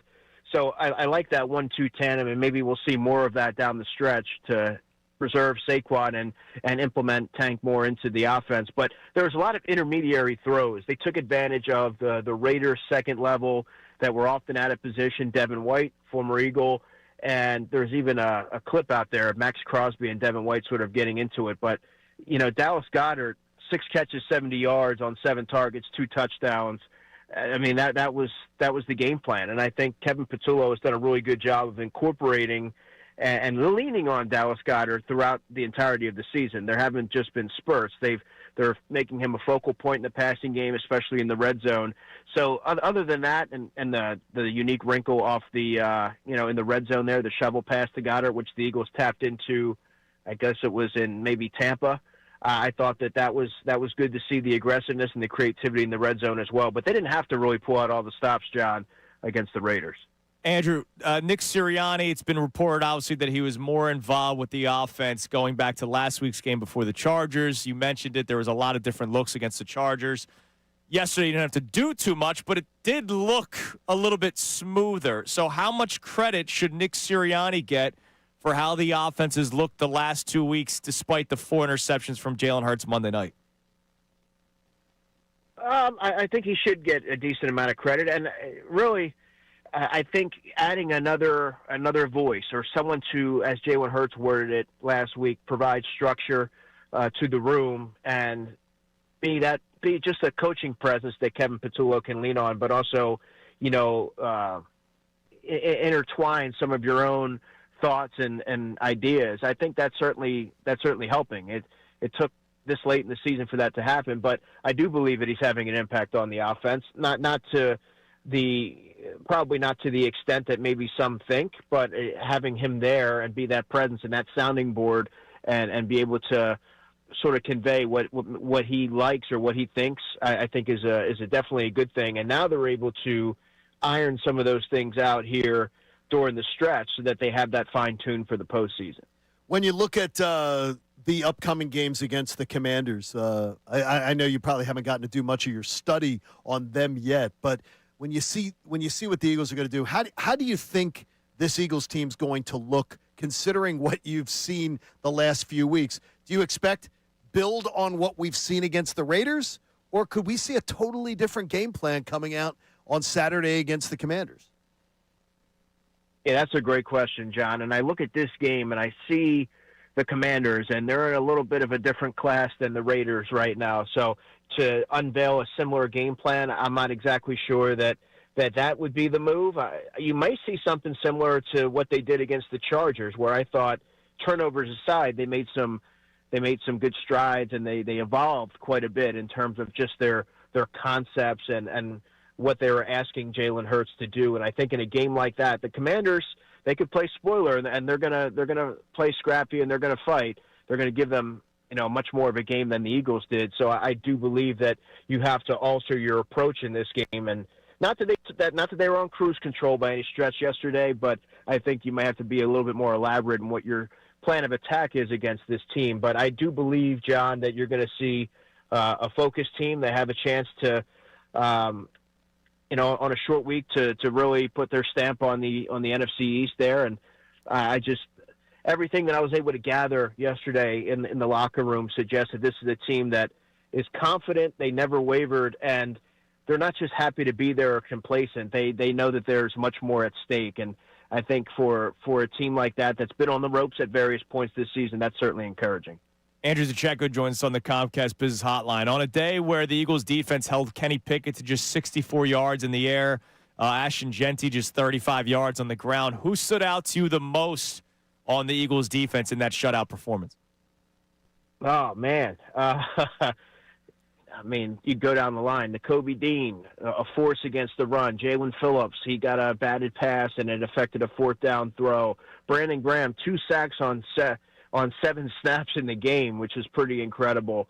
I thought Jordan Davis had a good game. But you know what? If I have to whittle it down to just one player, I'm going to say Brandon Graham. At that age, to take on a new position like that and play the interior, he played 30 snaps against the Chargers, just 7, as I mentioned, on Sunday, 2 sacks, 78.5 for his career. I think that he's just I don't know that any of us could have expected that he was going to have that kind of an impact, much less bring a quarterback down. But I think that out of all the different players, that would be the one that I would pinpoint. And it was really interesting and kind of cool to hear a lot of the teammates, whether it was Zach Baugh, Nakobe Dean, Jalen Phillips, Jordan Davis, just sort of gush and marvel over Brandon Graham's impact and willingness to undertake a role that he hasn't had a whole lot of experience playing in that kind of capacity. What would you, as just an observer of this team, say to somebody who says this Eagles team has 0 chance to get back to a Super Bowl? I would say, have you watched much football this year? I mean, there haven't been a ton of dominant teams, and even those quote-unquote dominant teams, however you rank them, they've had moments of lapses as well. So I think it's really wide open, and the Eagles have a defense that they can certainly hang their hat on. Now, if they're able to have some semblance of a running game, those are 2 facets that I think travel well and they play well when the weather gets cold like it is right now and when the stakes ramp up a little bit. But I think this defense is only getting better. Now what they need is the offense to be able to uphold their end of the bargain on a consistent basis and I think that they can beat anybody on any given week. So I would say for those who maybe are questioning that or skeptical about the Eagles' chances, just look around the NFL, and I think you'll start to feel pretty good about their chances. I haven't watched any football this year, clearly. I think they got no chance. Sorry. Oh, why? Because I don't think the offense is all of a sudden going to find life for 4. They're going to have to win 4 playoff games, right, including the Super Bowl. Or no, 3 just playoff. to get to the Super Bowl. Just 3. They're going to have to win 3 straight playoff games to get to the Super Bowl. And the offense that I have seen throughout the entire season, and again, I'm not going to get my judgment was not swayed by yesterday's game. I was happy to see them put up points, finally. I was happy to see them put together 4 quarters of an offensive game plan, finally. But yesterday's game is not swaying my judgment too much to all of a sudden say, yeah, they'll win 3 playoff games, and one of them obviously would have to most likely be on the road in the NFC Championship game. Yeah, right. No, nor should that game sway you one way or the other. But I look at someone like Sean McVay. Nick Sirianni's had a lot of success against Sean McVay and coaches of that coaching tree. And, you know, you look at some of these other teams, and I just don't know in a one game, in a one-off, that they would be able to take care of the Eagles. It seems to me that they're starting to hit their stride. You never want to make too much off of one game against the Raiders, but just based off the psyche and the mindset is what I'm going on. I'm glad that the locker room seemed good yesterday. That does make me important. That makes me happy. That's important. Because it's good to know that they didn't view it as just the Raiders. Andrew, listen, man, we appreciate the time as always, and we'll talk to you again later this week. See you Thursday, guys. Take care. There he is, Andrew DeCecco on the Comcast Business Hotline. All right, coming up next, Monday morning radio host. We do what we do best. We break down what other people are saying. Don't forget, 8:30, Name That Caroler. Amy Fadul was our first caroler of the week. And we had Joe win a pair of Flyer Suite tickets when they take on the Ducks January 6th.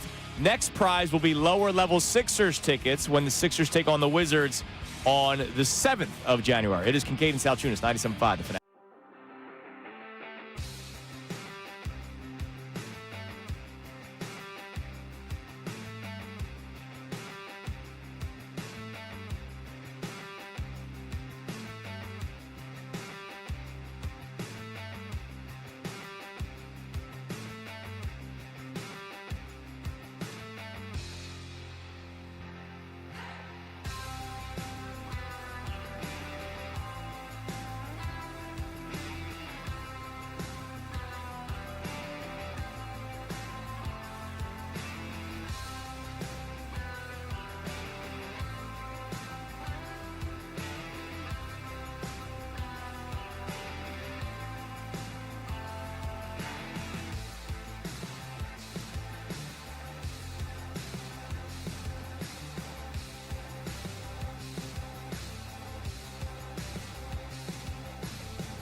It's a Football Monday here on The Fanatic, presented to us by our friends over at the local Bryant Home Comfort Team. Visit opagebryant.com to keep your HVAC in the starting lineup. And at this time every single week, well, depending if the Eagles play on a Sunday, way too many night games, Monday night, Thursday night, Friday night. Very, very weird schedule for the Eagles. I appreciate the Saturday game. You do appreciate it? Yeah. The Saturday I'm excited afternoon. to just have a day off the next day. I'm just hoping that I should have told Father Riley on Saturday at Mass. I had the opportunity. Yeah, you got to keep it. We got to do it up-tempo. The fourth Sunday of Advent. You need Chip Kelly to run that service. Now, the thing is, if Father McGowan's there, he'll keep it going quick. You need Chip. He'll really move it Chip quick. doesn't have a job. He's free. Oh, no. He's free. It just depends. It depends on First down, touchdown, get down. It depends on who you draw. It's like when you get the celebrant is, and then you go, okay, is it going to be a 37-minute performance, or is it going to be like 55 when the Eagles start at 5? I think they'll understand the assignment. Go Birds. All right, time now for the Monday Morning Radio host. Now, the Monday Morning Radio host on 97.5 The Fanatic and 97.5thefanatic.com. This is what we do best. We react to what other people say. Connor, who's it brought to us by? Our friends over at Lundy Law. For over 70 years, Lundy Law has been fighting for injured people. So if you just matched up with the Eagles defense and you need them, remember the name Lundy Law. Your injury lawyers. Visit LundyLaw.com. That's LundyLaw.com. We do this every single week. It's Nick Sirianni's post-game press conference. You'll hear him talk about the defense momentarily, but I wanted to start off here because last week was a weird week in the city where all of a sudden Jalen Hurts was the worst quarterback ever to play football, period. He should be benched. Tanner McKee should take over. Let's trade him. That was the hot take. It was ridiculous. It was not the norm in this town. No, it was not. Here was Nick Sirianni talking about Jalen Hurts. But he's resilient, always has been resilient, and thought he was really good running the offense, being in command out there, just making good decisions with the football, good runs. He had a good game. It was by far Jalen Hurts' worst game of his career last week against the Chargers. Now, are we going to make too much of yesterday's win? No, but again, it was a reminder that he doesn't suck the way some people act about Jalen Hurts. Was his confidence ever in danger? Here was Sirianni.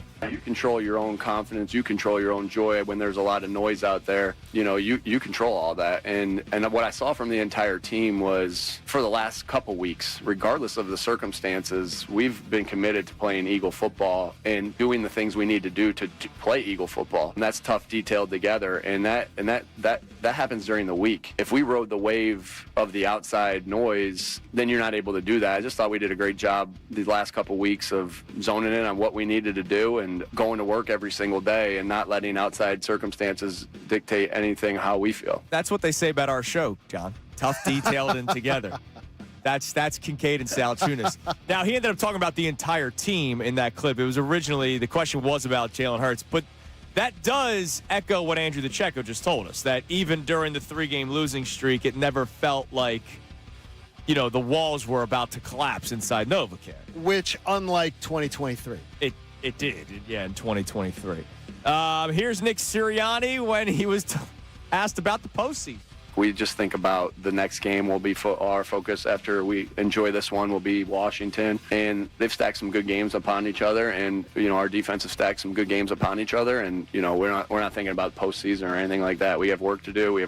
We have to continue to get better to be playing our best football by the end of the year. See, I can say that I don't think they have any chance of getting back to the Super Bowl. Nick Sirianni cannot think about January just yet. No, you can't. Not after losing 3 straight games. And when you're not the 1 seed, you can't be even thinking about, like they're thinking about every little thing that they can secure. And again, this Saturday, win Saturday, clinch the NFC East, clinch at least the 3 seed. Sure. That's what's on the table. Get rid of that. One step at a time. Move it from there. And it's going to be hard to clinch the 2 seed. So, absolutely, yeah, because it's going to be you're hard. You're going to need a lot of things to go your way. You need some things to happen. It's doable, but it's hard. What is it? We want the Bears to beat the Packers, but then they both need to lose Week 18. It's quantum physics. Yeah, a lot of things have to happen. It's quantum physics. You got to hear some love about the defense. Here is Nick Sirianni talking about the dominant side of the ball this year, and that's been the defense. We've had so much confidence in our defense this entire year. We've done a great job there. Like I said, Vic's done a good job of putting the guys in position. Our coaches have done a good job of coaching up the fundamentals and the plan. And then our guys have done a great job executing. So you always feel confident when they go out there. They play with a lot of energy, play with a lot of excitement, play a lot together for each other. That's the key in a team game, like the ultimate team game, like football is. I mean, the best part about yesterday is that the offense did something, right? Because they did. I knew there was no way in hell that Kenny Pickett and the Raiders offense were going to score points. Now, did I think they would shut them out? No. Now, but the over-under was 12.5 for the Raiders. I took the under. The weird thing was NFL Live, the NFL pregame show on Fox, and some others were actually spinning it, and Geno Smith should be pissed, saying, the Raiders may be actually better off having. Oh, really? Kenny. Oh, yeah. Oh, God. I mean, Geno Smith should be pissed off. With all due respect to local kid Kenny Two Gloves. They spun it as, Kenny Pickett just might be able to come in there and really give them a spark and do better than what Geno Smith's been doing. Look, you know how I feel about Geno. I think he stinks. But if he stinks, Kenny Pickett is a whole different word. I think Geno's mediocre. All right, fine. He's mediocre. Kenny Pickett stinks. Boy, Kenny was terrible. That was a bad game yesterday. Lastly, here's Sirianni talking about number 55, Brandon Graham. He's been awesome coming to work every single day, doing all the things that he does and brings to the team. And great to see him go out there and have, the statistical performance that he had today. I didn't realize he only played 7 snaps when DeCecco told us. It was incredible. 2 sacks in 7 snaps. And should have had 3. You're right, because of the DeJean penalty. That ends up not counting. By the way, Tyler Lockett deserves an Oscar for that flop. Grow up. That was a vet move. That was a vet move on a bad football team. He's like, you know what? Yeah, it was a vet move, and it was stupid on Cooper's part, but Cooper is forgiven for all he's done. Yeah, he's been tremendous. He's been tremendous. Tyler Lockett. You can't do that, though. Tyler Lockett acting like he's playing soccer. Is that wrong of me to say? Yeah, the union actually going to offer him a deal, but he makes too much. So they're probably going to not sign him. Coming up next, I will give you my 3 observations from the rest of the NFL. And then at 8:30, for the second time today, name that caroler. If you missed it earlier, we have 10, well now 9, members of the Fanatic singing Christmas songs. You have to name the caroler. This next prize will be a pair of lower-level tickets for the Sixers game against the Wizards on January 7th. And again, the grand prize, everybody will be in the running for the $100 gift card to the Harvest Wine Bar and Grill. That won't be announced till the end of the week. We do this twice a day, 7:30 and 8:30. Our next one comes up here on 97.5 The Fanatic. Now on 97.5 The Fanatic Sports Update. Eagles dominate the Raiders. I'm Connor Thomas, and the Birds finally got back in the win column yesterday, snapping their 3-game losing streak with a 31-0 shutout win over Las Vegas. Jalen Hurts had a great bounce-back performance, throwing for 3 touchdowns in the win. But it wasn't just the offense that was on par yesterday. The defense completely shut down Vegas, holding them to just 75 total yards in the game. Nick Sirianni, notably excited after his team's first win in a month, talked about it after the game. When you don't have the results, sometimes from the outside perspective, you think, hey, it's a search for identity, but we know what our identity, what we want to be. We did a good job of executing. We did a good job of scheming today, and, that was a good win. Well, all we wanted them to be was a winning football team again, and they accomplished that. And with the Cowboys losing last night, the Eagles are now 1 win or 1 Dallas loss away from clinching the NFC East. Sixers fell to the Hawks 120-117 down in Atlanta last night. No Tyrese Maxey for the second straight game. They'll be back in action until on Friday, so they got a little bit of time off, the Sixers do. Flyers lost to the Hurricanes in a shootout last night. It's their 3rd straight overtime loss. They're also off tonight. This update is brought to you by Indeed.com. Ready to find the right candidates for your job posting? Indeed Sponsored Jobs helps connect you with talent that actually matches what you're looking for. Start at Indeed.com/credit. I'm Connor Thomas for the home of the Sixers, Flyers, and the best Birds coverage, 97.5 The Fanatic and 97.5thefanatic.com.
7:27 here on Kincade Salciunas, 97.5 The Fanatic. Coming up in a few minutes. Name That Caroler, part 2 of 10.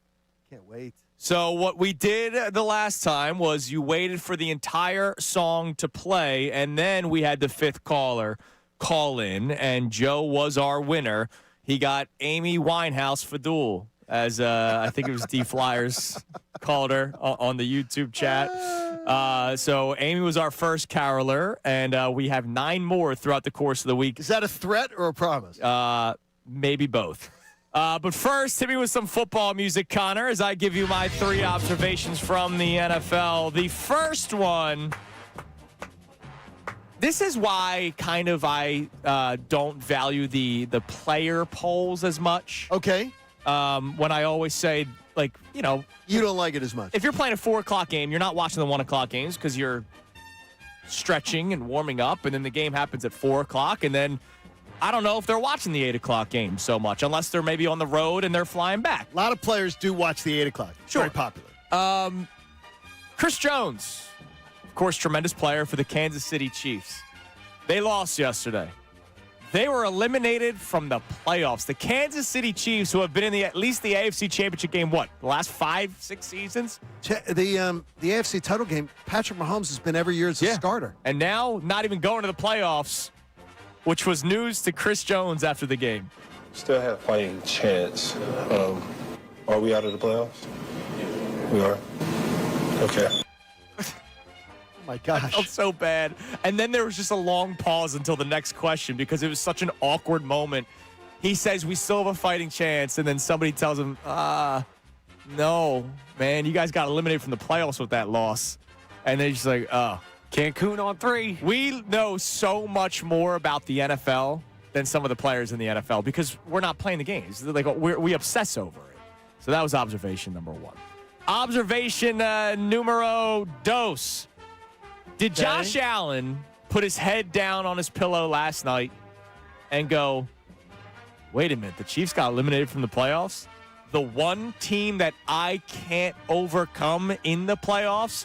The Bills had a very impressive win yesterday in New England, which keeps their division chances alive because they've now split. They're a game back of New England. New England now 11-3, Buffalo 10-4. The Bills' defense is horrible. It's horrendous. But the one team that he has not been able to overcome is Patrick Mahomes and the Chiefs. Even though Connor tries to say it's because he's not clutch or that he chokes. Just look at his numbers. We'll see this year. He will not have to play the Kansas City Chiefs. So do the Buffalo Bills now all of a sudden have Super Bowl chances again to get to the Super Bowl? No, they better. There's no excuse. No, well, enough of this crap. Unless they lose 40-39 because their defense is No, but I mean, wretched. enough of this stuff. Enough. Like, just this shut up and play. Stop telling me about how great you are. Stop telling me you're going to get something done. Shut up and play. Get it done. I'm tired of hearing about the Buffalo Bills. Do it. All right, lastly, Kyle Shanahan's a really freaking good coach. He's a brilliant coach. He's so smart. Rotten human being, but he's a great coach. And he also finally realized that their first-round pick, Ricky Pearsall, can play.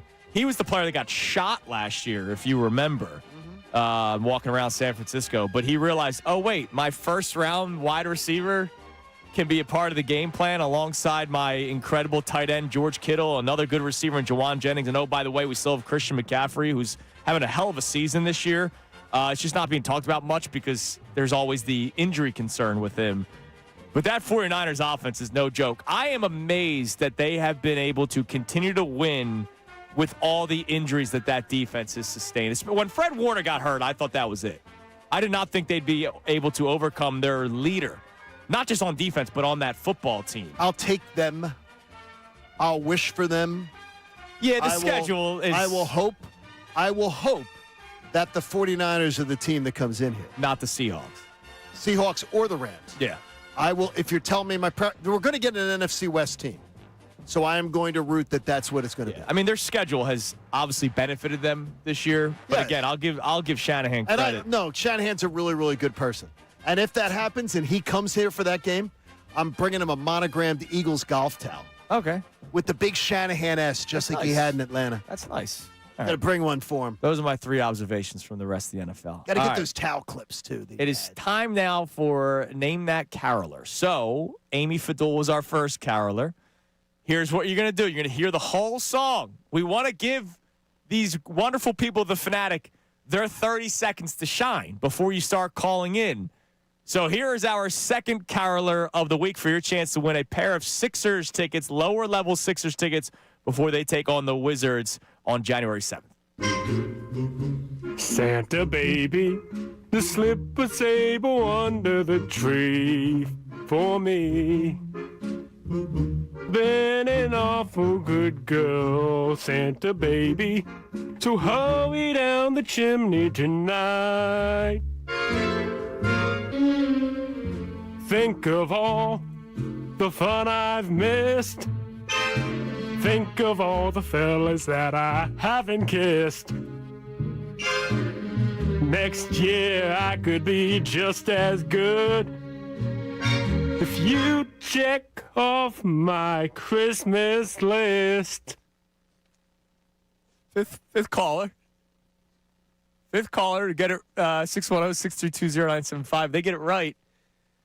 They win the pair of tickets to see that man in concert.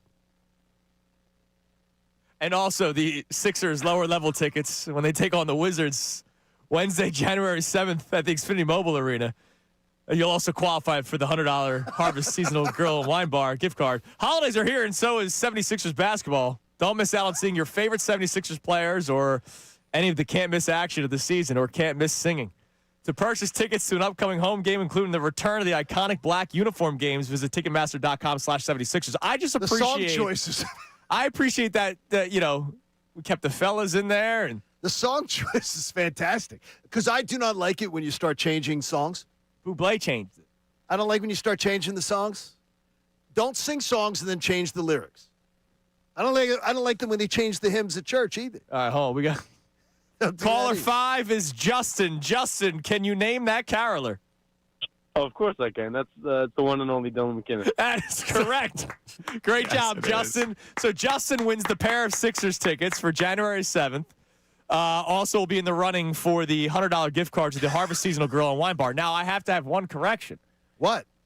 We learned something, Johnny and I did. It is not McKinnon.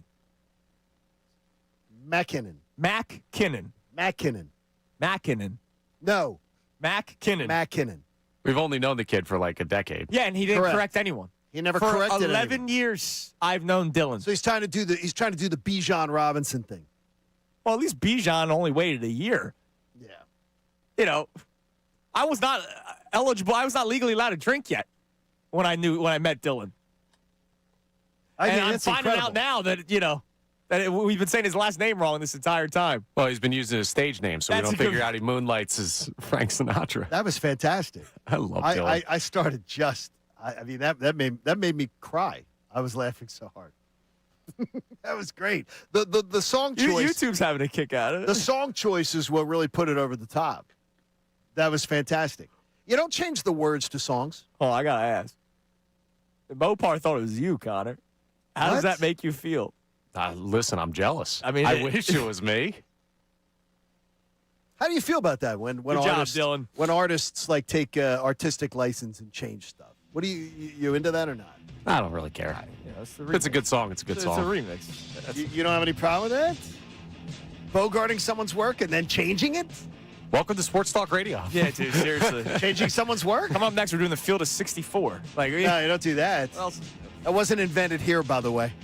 It was not invented in the city of Philadelphia in radio. How much did the Eagles win change the NFC playoff scene? The things that bother you sometimes. Just just don't change the words to things. I want you to write an original tune. Well, I'll try. Kellen Moore continues to help out his old team. That, and if you missed it earlier, the Victory Monday montage here on 97.5 The Fanatic.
Connor, fair or unfair, the question I asked Ray Dunn during the commercial break? Totally fair. Okay. I'm not ripping it. No, you were just curious. I was curious where he got it. Ray Dunn is rocking a BG jersey today. Brandon Graham, 2 sacks. Thank you, 97.5. You know, Okay. Great jersey to have, forever Eagle. I asked him where he got it because it is not an officially licensed. Oh, he went to Temu? No, this was a Super Bowl 52 jersey, so I don't believe Temu was in existence yet. Well, something else was. Something else was. The stitching looks like it could sing in our Christmas Carol. Good Yeah, it's and I was just curious because I have jerseys like that too. Like I'm not gonna act like I'm Okay. I'm Mr. Big Time over here. Like it's just. I just wondered, is that a fair question to ask? Like, where'd you? Yeah, that's fair. It's fair. It's fair Like to do Haley. that. Haley used to get the. Oh my gosh. Over the seas. No, I think Haley actually had the sweatshop was next door to Haley. Ah. I think she walked actually down the knew street. where she could go next door to pick one up. She'd leave a little note under the door, and then say, "I want and then a the little Jordan kid, Davis then the jersey." little kid would come out with one for her. Love you, Haley. And a lot of people thought that was you on the YouTube chat. By the way, I had a friend of mine who originally thought it was Connor too. I did not know that. Now, with all due respect to Dylan, nobody's saying that Dylan's got a big singing career ahead of him. Connor, you take pride in your singing. I do. So how do you feel that people thought that was you? Oh, I don't care. I mean, that's fine. Listen, care a little bit. No, it doesn't bother me.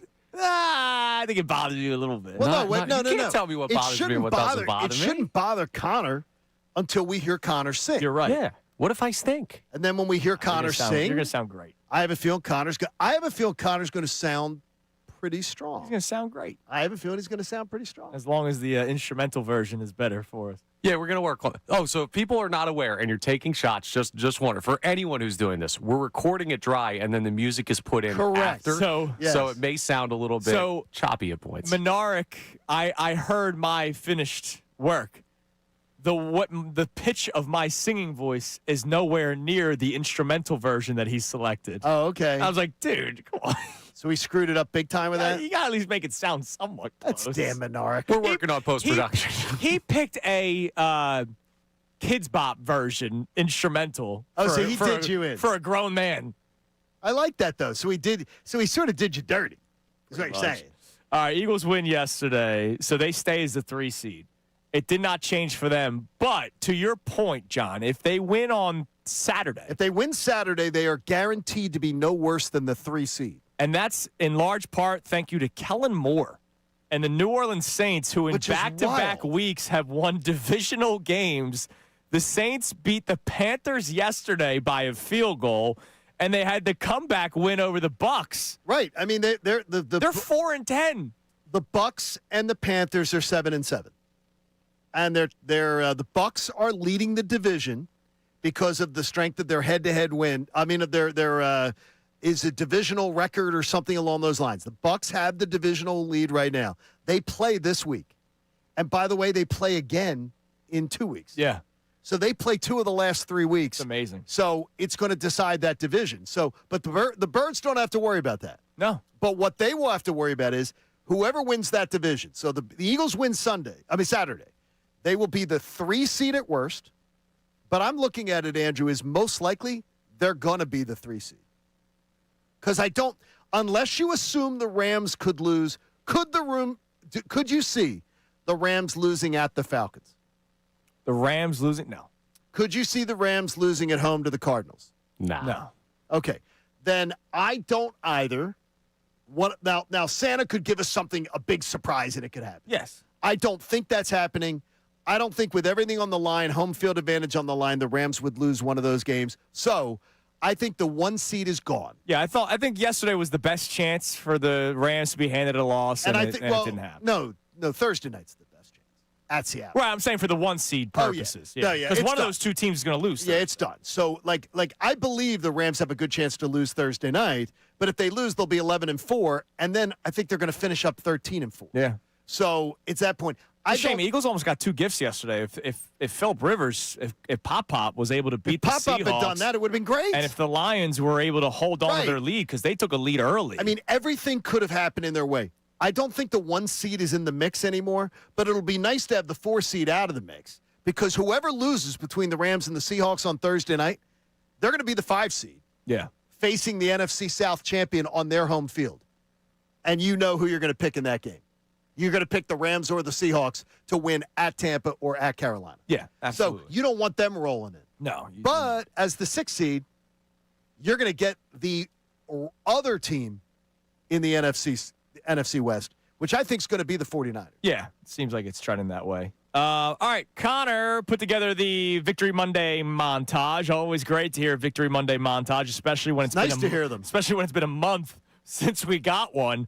And we didn't even play. No, we didn't even do montage. Did we do one for the Lions? There was like 4 clips in it. I think we did. It was very short. There was nothing going on in that game. But here's how it sounded, courtesy of Fox.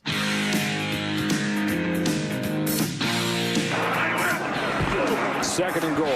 Shovel pass. Dallas got it. Honey on deck, Greg Olsen. A little shovel to the tight end for the base for. Yeah, it's a great play design. Heavy box. 9 guys at or near the line of scrimmage for the Raiders on defense. So how do you account for them? You read one of them. Pickett in trouble. Pickett sacked by Brandon Graham. His first sack since coming out of retirement earlier this year. Pickett is sacked again. And it's Brandon Graham again. I got a game ball today.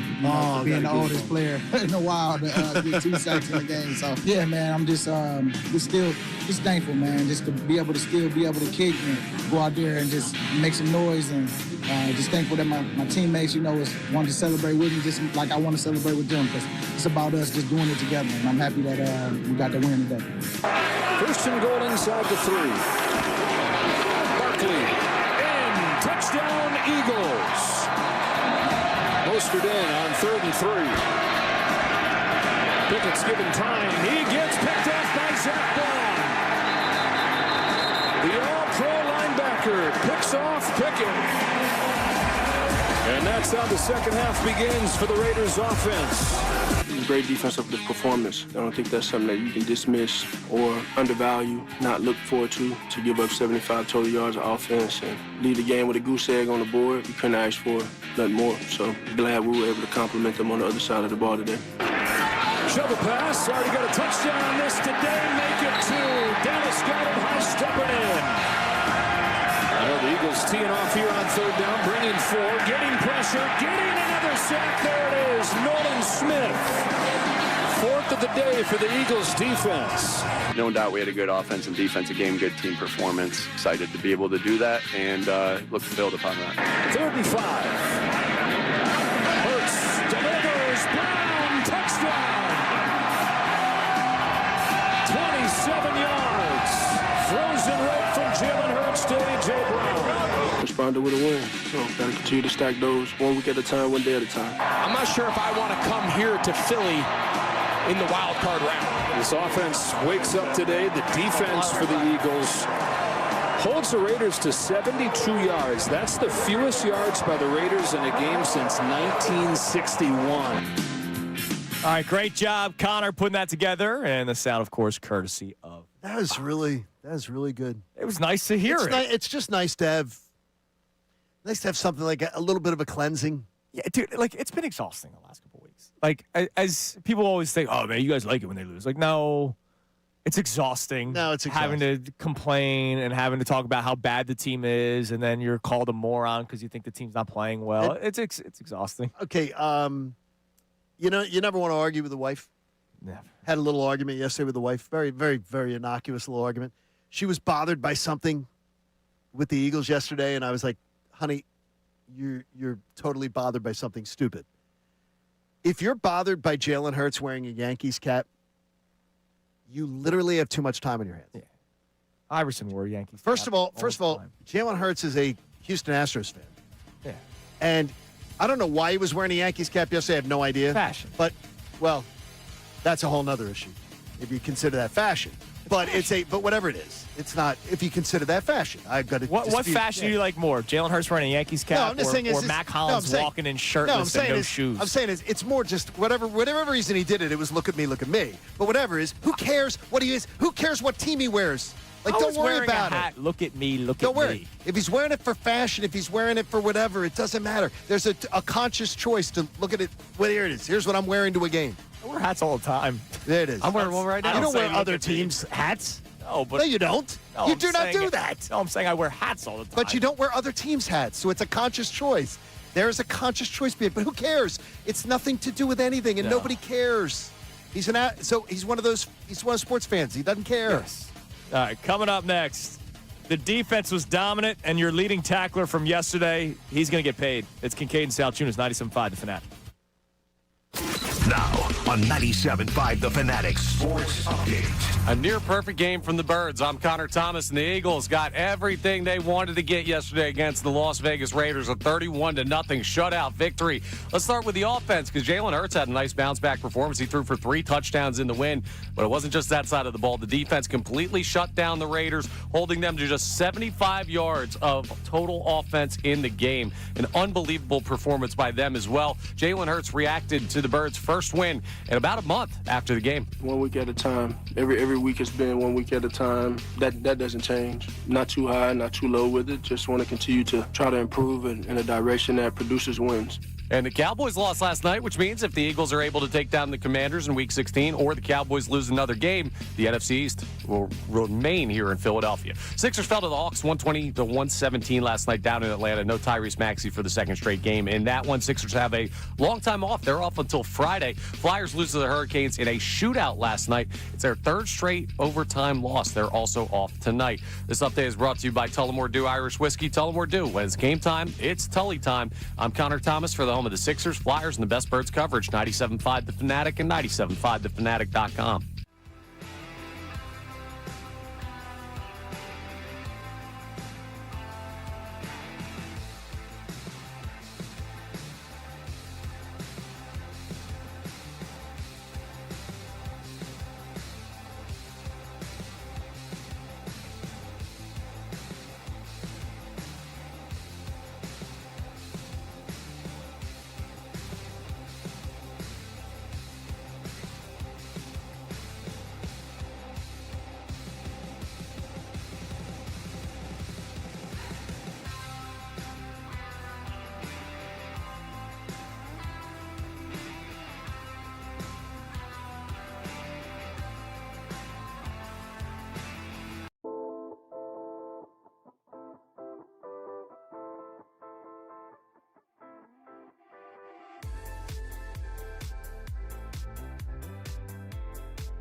Here on Kincade Salciunas, 97.5 The Fanatic on this football Monday. By the way, happy first night of Hanukkah last night for those of you who celebrate.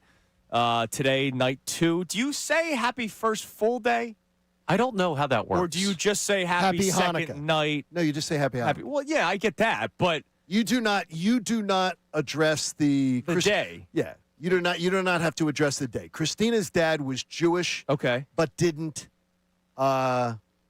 his dad got murdered when he was 5. Oh, so her man. grandfather got murdered when he was 5 in Cuba, laying the railroad. So he wasn't raised, as a Jew, but he was still of some of the Jewish faith. She knows a lot of it. And so you just say, as a non-Jew, you would say happy Hanukkah. And wish it well. Last night was night number 1. Jalen Hurts is not a trendsetter. He's a follower. I looked up the most selling caps in 2025. New York Yankees still number 1. I think he's copying Shukri. Yeah, I think you're right. Look, Jay-Z made it huge with the Yankee cap. I think the Yankee cap, the funny thing is when you said it as fashion, immediately I thought of Jay-Z. Yeah, That's my immediate link went to Jay-Z. Yeah. He said it, made it more the Yankee cap more famous than a Yankee cap. He literally did. By the way, cap or hat? It's a Yankee. It's a Yankee cap. I think I go back and forth. It's a baseball cap. So both are acceptable. Yes. No, it's a baseball cap. He's talking about this. No, I understand. It's a baseball cap. By the way, Dodgers 2. The Bulls still coming at number 3. Red Sox 4. The Supreme, you know what I'm talking about? The red. Yeah. I don't know what what? makes I don't know what makes things famous. I have no idea. I don't even know what it is. Supreme is like a clothing brand. It's a clothing line. Yeah, it's Okay, like Tommy there you go. Hilfiger. But I don't know who made Supreme famous. They That's just got hot in the streets. The Giants, San Francisco Giants at 6th, Blue Jays 7, Braves 8, Tigers 9. Blue Jays 7? They got a whole country. They got a whole country. They went to the World Series this year. I'm sure there was a lot of purchases. Again, this is for 2025. Okay. And then the Phillies at 10. Phillies hat still sells. It's so weird, though, that people still just associate it with, if you're wearing a cap, it's baseball. Because look at all the baseball teams on there. It's like the Bulls sneak in. Yeah, but no NFL teams. And the NFL owns sports. I have a couple Eagles hats, a couple Sixers hats, and a couple Flyers hats. But, when I think of, I got to wear a hat today, it's baseball. Because you just think of a baseball cap. Yeah. That's what it is. Yeah. I think football's more jersey. Hockey's more sweater. Yeah. Baseball, you can go with the cap. There you go. By the way, Nakobe Dean's going to get paid. Who's paying him, though? I don't know. Well, no. You better know. Look, we got time to figure this out. We got 3 weeks left in the regular season, and there's time for we better figure this out because he ain't leaving. He can't leave. Arguably, you can make the case that he's the defensive MVP. Could be. Ever since his return, the ground game was they stopped the ground game a lot more. You can make the case that he is the defensive MVP or in the discussion. Well, the tough thing is the guy that I would pick for that honor would be Jordan Davis, and he's got to get paid. Well, they're gonna pay Jordan Davis. I do believe it. So can you pay Nakobe and Jordan Davis and Jalen Carter? And that's what you got to do. Jalen Hunt, Nolan Smith. When some players on your offense are no longer here. Well, here's the deal. You absolutely can pay. They absolutely made the moves of the past offseason to be able to pay Carter and Davis. Your point, Connor, is very, very bright because I don't think they expected to be paying Dean. And I do not expect, by the way, just a conversation I had yesterday with somebody who knows a lot more about the Birds than I'll ever know. I said, give me a sort of like your percentages, guys, on the Eagles going back to the Super Bowl. Yeah. A.J. Brown, an Eagle next year. I don't think that high. This person said to me 0. Yeah. I said, really? He said 0. You asked me and he last goes, week. not necessarily because get this, and I was told, not necessarily like get this bum out of here. Yeah. Out of necessity because of it hasn't been it's been a bumpy road and free up. Yeah, you're freeing up money because you have to pay other guys. You need to make the offensive side of the ball cheaper and younger. and get Well, going. that's the other thing. He's getting closer to the old age 30. Where you start to, and even though he's still, 27? He's 28. 28. He'll turn 29 during the summer. Well, that was me why he was driving the Honda yesterday, which people were also freaking out about. He wanted a front-wheel drive car in the snow. Yeah, I don't blame him. You're listening to 97.5 The Fanatic, WPEN, HD1, Burlington, Philadelphia, a Beasley Media Group station broadcasting live from the Comcast Business Studio, powering possibility. All right, can I give you observations right off the rip to start the show today? Yes, because I think Because I wonder if I'm fair or unfair. Okay, I'll tell you. In your guidelines. In my opinion, I'll tell you whether you're fair. I will start number one. Raiders suck. Like that team is. No. I'm going to acknowledge with you that is a bad football team. That team stinks. And you know what's crazy is I've never seen in my entire life have I seen a Pete Carroll football team, college or pro, that I think looked poorly coached. You know what they were saying on the broadcast yesterday? I actually listened a little bit more than normal, probably because it was 31-0, and I was like, are they going to give me some sort of storyline for the show tomorrow? By the way, how bad was the broadcast? Because Greg Olsen was I had a chance to interact with Greg Olsen for like 2 minutes before the game, and he said, I've done my homework. I got a lot of stories that I could share. He goes, I have a feeling, I'm hoping that they're not all going to run out by the beginning of the third quarter. It was fine. They had done a lot of work. Yeah. Greg Olsen, by the way, no, he's great. He's fantastic. But a kind dude, really nice guy. Yeah, he's great. So the Raiders stink, right? And so I'm listening to the broadcast. You mentioned Pete Carroll. They're basically like, this is the first time he's ever like rebuilding a team. And that is the truth. And that's part of it. That's Anyways, true. The Raiders stink. That's my very first All right, so we all agree on that. We can move on.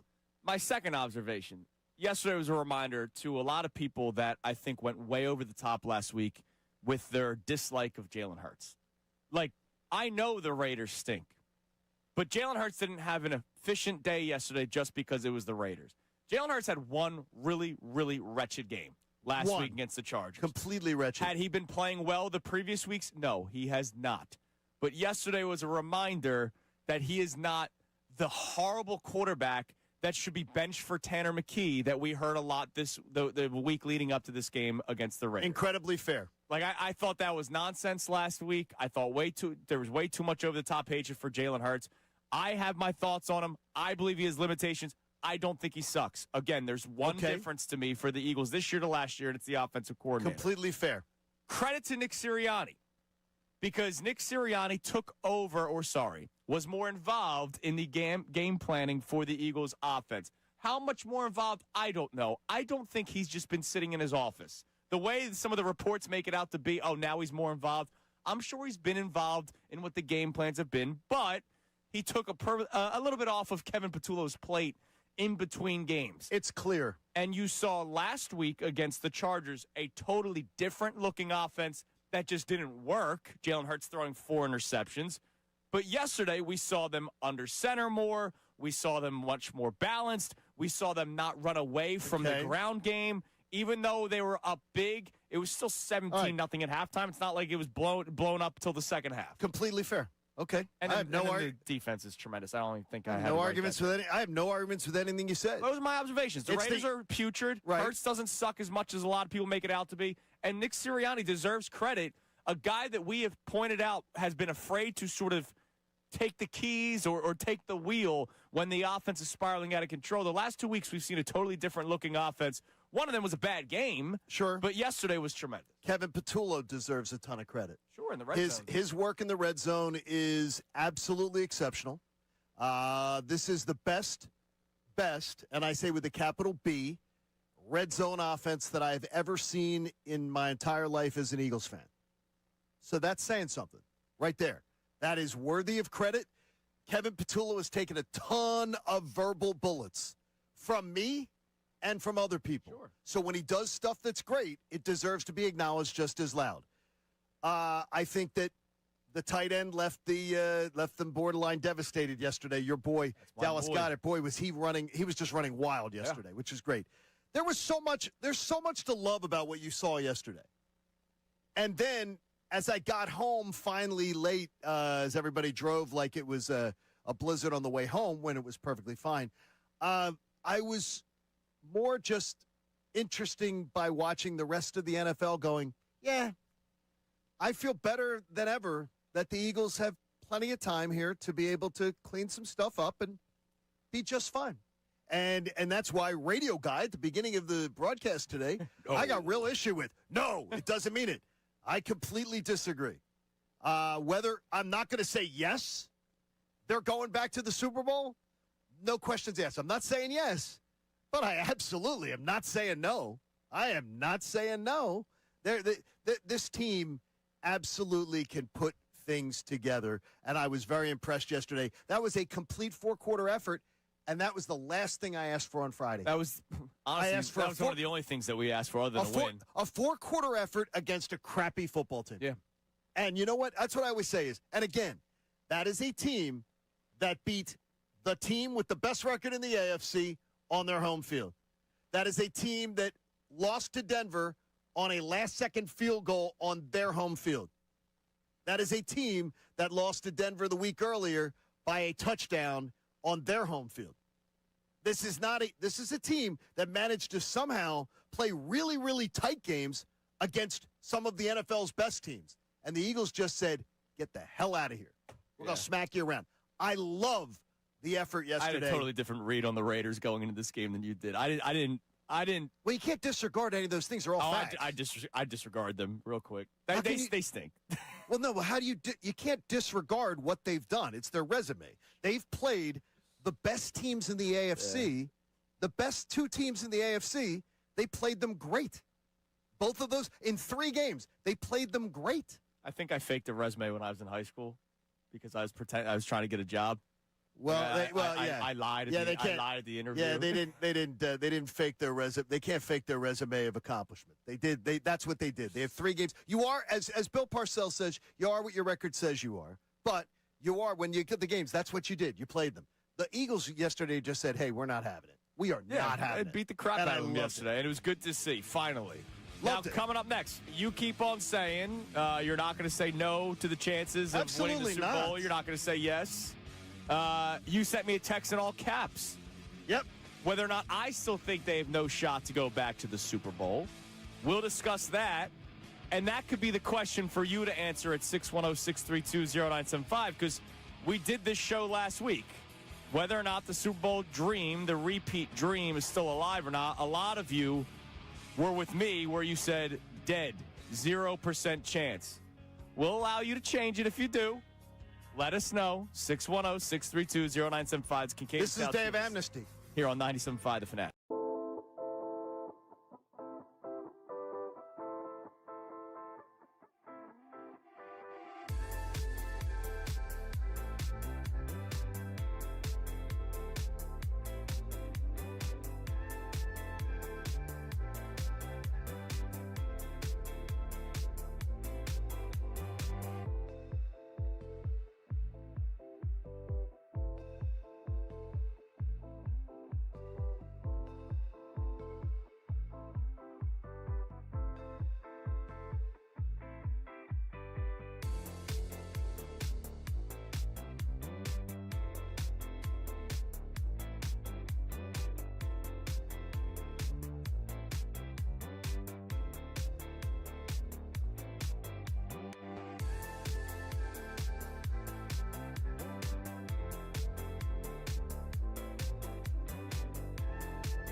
final hour of Kincade Salciunas is presented to you by The Bagster. It's a dumpster in a bag. You can get yours today at Home Depot and Lowe's. You need details? Go to Bagster.com. It is 9:15 here on Kincade and Salciunas, 97.5. The Fanatic just saw Johnny Marks during the commercial break. Middays with Marks comes your way at 10 o'clock. Zach Berman put out an awesome tweet about 12 minutes ago. Vic Fangio has coached the Eagles defense for 35 games. That includes the playoffs and the run they went on last year. Of those 35 games, how many times do you believe the defense has held the opponent to one or fewer touchdowns? 7. 18. A little too high, but 13 times. 37% Little of the ballsy games. there, Connor. 37% of the That's games that Vic fantastic. Fangio, so over a third of the games that Vic Fangio has been the defensive coordinator of the Eagles, he's held the opposition to 7 or less points. Now, look.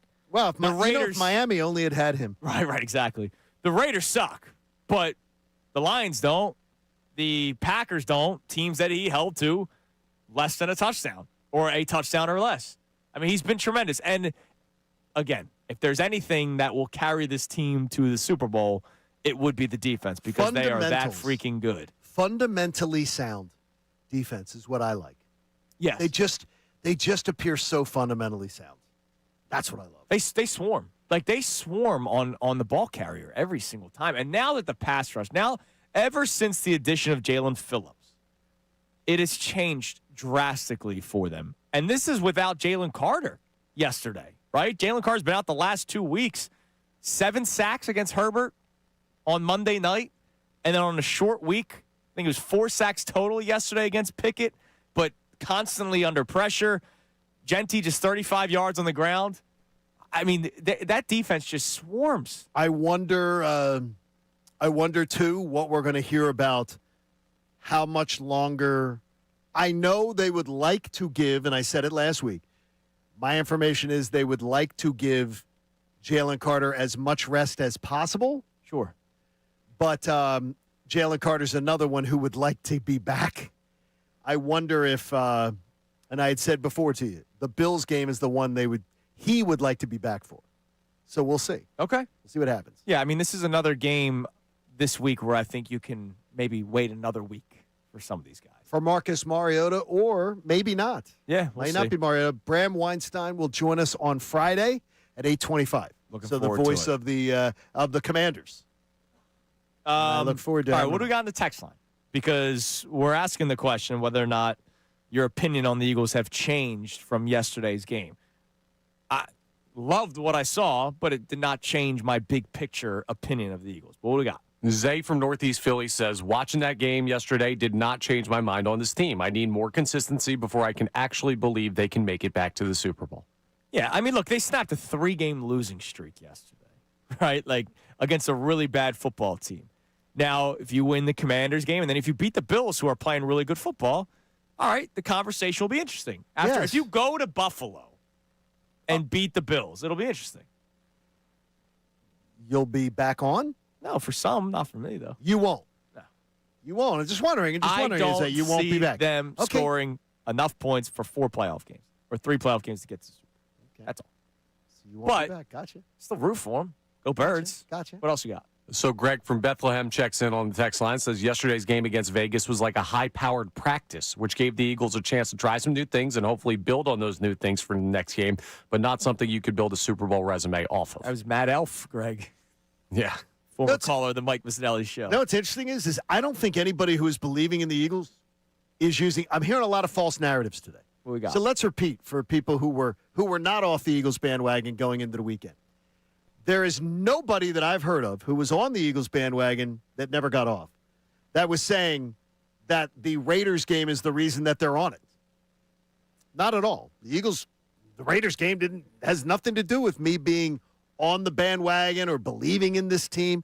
What has me believing in this team is the Eagles' resume as a organization and as a team, and the guys in that locker room and the guys on that roster and what I've seen them do. Didn't we just say last week that pedigree doesn't mean squat anymore after the loss to the Chargers? No, pedigree does matter. As I for thought we individual just players? talked about that because the Eagles and Chargers are an identical team, but the Eagles had the pedigree. And then when the Eagles No, lost when you're to the trying to Chargers, pick it, when you're trying to pick an individual game, sure. If you're trying to pick a game and say, well, pedigree is going to win you this game, it doesn't necessarily matter. But I'm not going to lose faith, say a team can't win. I'm going to say, yeah, I'm not going to disrespect the players in this locker room, this team. My God, they've shown you so much winning. And they've shown you so much winning when it matters most. That just more than any one of the jabronis that they could potentially face in the NFC in the playoffs. Like, there's nobody. I'm looking at, like, who in the NFC has any kind of, if you're looking at Bears, Bucks, Seahawks. I mean, now the 49ers have a bunch of guys that do have some playoff pedigree. They do have some guys. What about those Rams with the Super Bowl winning quarterback? The Rams do. No, I said that's why I didn't mention them. Yeah. The Rams do. But once again, the Eagles have absolutely a great resume of saying, oh, Sean McVay's here? Let's get out and we're going to kick some ass. So I feel very good. When the Eagles play the Rams, oh, let's go to L.A. Oh, we're going to play Sean McVay. We're going to win there too. I feel very good about that. They can win that game. Will they? Oh, no. Right now, the Rams are the better team, though. Clearly, they have been the better team. Better team doesn't always win, though. if the Eagles hurt you, I'll be here for you. All right, There you Johnny? go. I will be that shoulder for you to cry on. I don't need it. All right, coming up next, Connor gives his 3 observations from the rest of the NFL. Also, we hear from you. How much did that win yesterday do for your big picture confidence? Not much from the text line so far. Let's see if we have any more positive responses next. It's Kincade Salciunas, 97.5 The Fanatic. All right, let me tell you about your house. Let's talk about it. All right, maybe you've been ignoring a lot of issues going on, especially with the holidays here.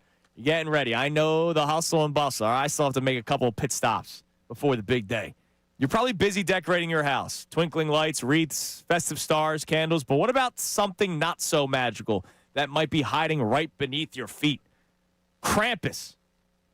Or at least in Groundwork's case, nasty smells, mold, mildew in your crawl space, cracks are on interior or exterior walls, leaks or standing water, sticking doors and windows, heightened or worsening allergies, uneven sagging or bouncing floors, drainage issues. There's a million things that could be going on with your house right now that you need to take care of. So, if you see any of these issues, schedule a free inspection from Groundworks. The team's experts will identify your home's issues at the source. They'll come on out, tell you exactly what's going on, how they're going to fix it, and how much it's going to cost. They do all of that for free. It's just the job itself that you're paying for. So schedule Groundworks to come out as soon as possible. Solving these problems can provide peace of mind during the holiday season, knowing that your home is secure and safe for your family and guests, and so everybody can just unwrap their presents and have a great time. Check them out online, groundworks.com. Now on 97.5 The Fanatic Sports Update. Eagles rout the Raiders. I'm Connor Thomas, and the Eagles finally got back in the win column yesterday, and they did it in a huge way, demolishing the Las Vegas Raiders 31-0. Jalen Hurts had a great bounce-back performance, throwing for 3 touchdowns in the win, but it wasn't just the offense that got the job done. The defense completely shut down Vegas, holding them to just 75 total yards in the game. Nick Sirianni reacted to the Birds' first win in a month after the game. Talked a little bit about identity. When you don't have the results, sometimes from the outside perspective, you think, hey, it's a search for identity, but we know what our identity, what we want to be. We did a good job of executing. We did a good job of scheming today, and, that was a good win. With the Cowboys losing last night, the Eagles are now just 1 win or 1 Dallas loss away from clinching the NFC East title. Sixers fell to the Hawks 120-117 down in Atlanta last night. No Tyrese Maxey in that one. Also a controversial missed back court call in the final seconds that cost the Sixers a little bit of a better chance to win. They're off until Friday. The Flyers lost to the Hurricanes in a shootout last night. It's their 3rd straight overtime loss. They're also off tonight. This update's brought to you by Allstate. Wish you could save on home insurance? With Allstate, you could easily save and get quality protection. Check Allstate first for a quote today. You're in good hands with Allstate. I'm Connor Thomas for the home of the Sixers, Flyers, and the best Birds coverage. 97.5 The Fanatic and 97.5thefanatic.com.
Hey, here on the Fanatic, presented to us by our friends at the local Bryant Home Comfort Team. Visit opayBryant.com to keep your HVAC in the starting lineup. If you thought yesterday's game went by quickly, it did.